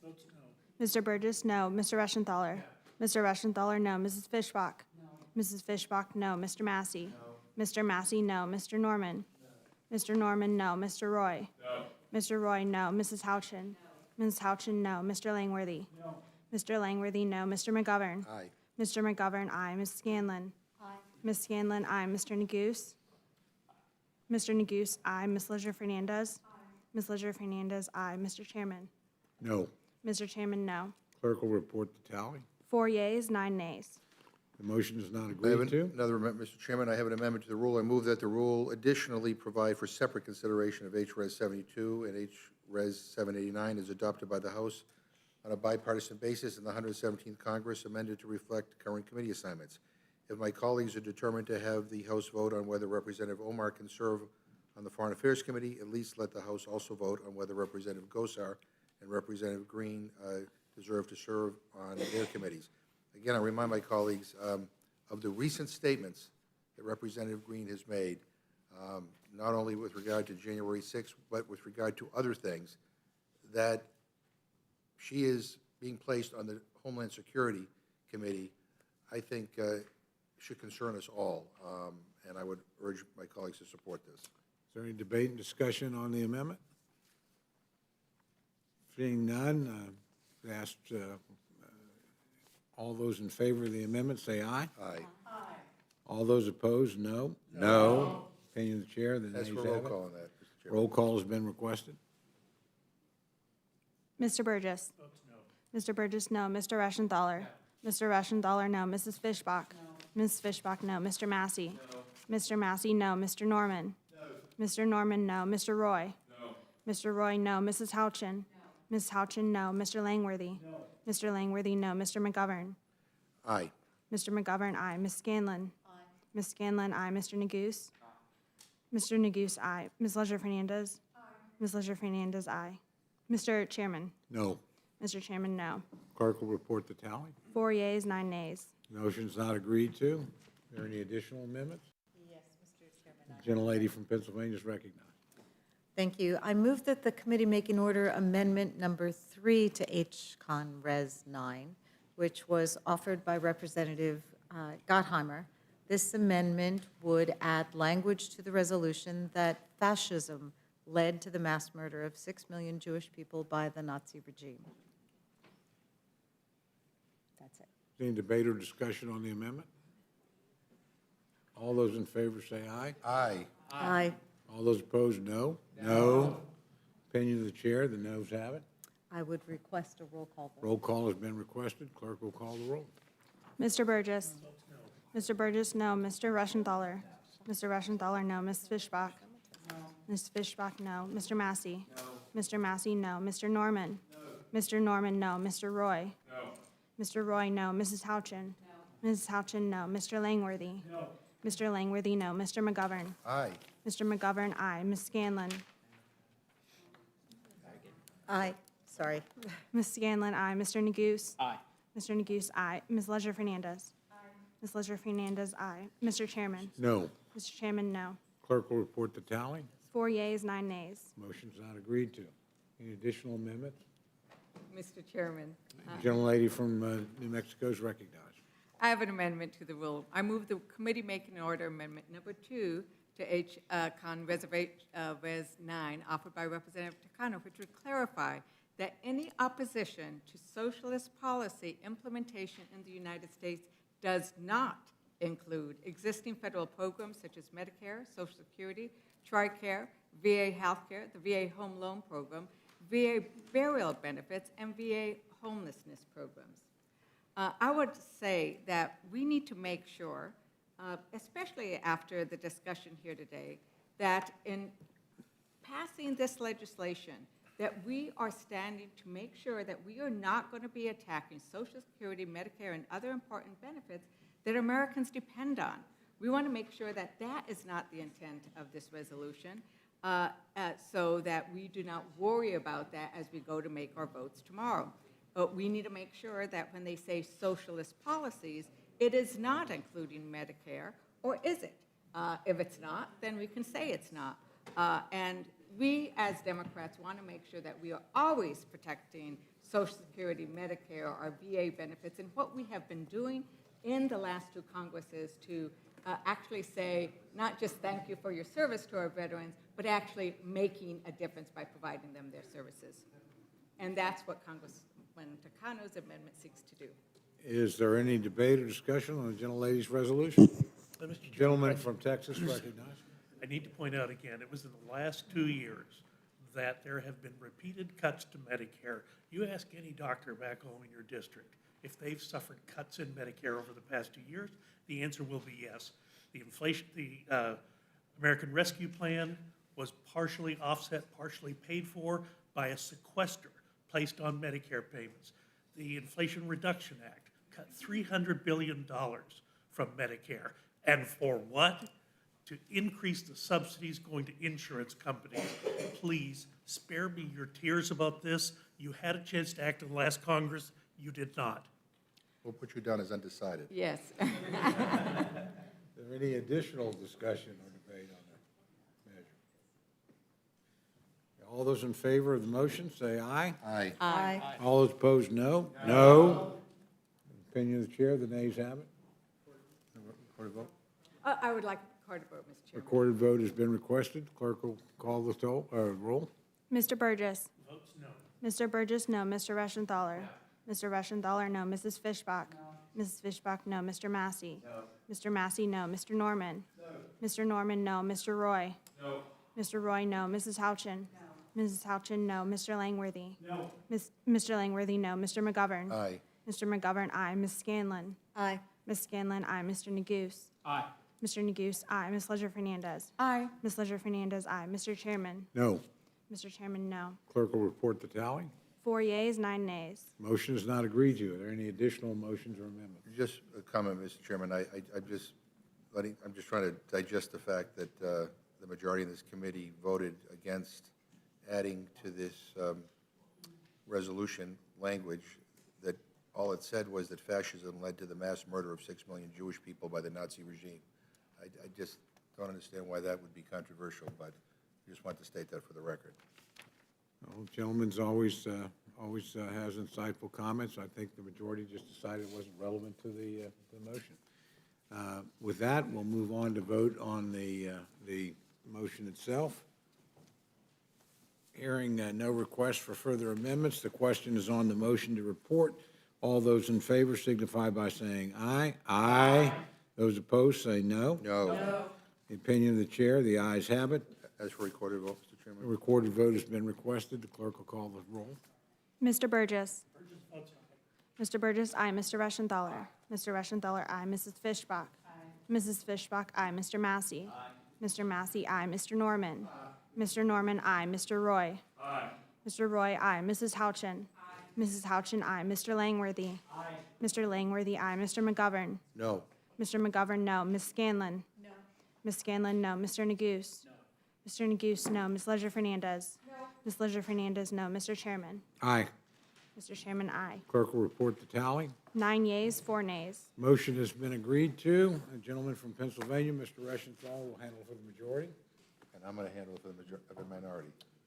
A great matchup on the floor. So I'm sure televisions all across America will be tuning in.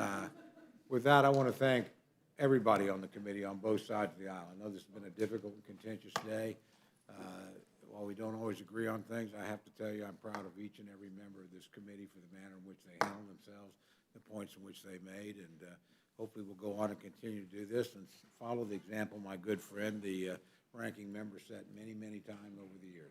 So thank you. We're adjourned. Thank you.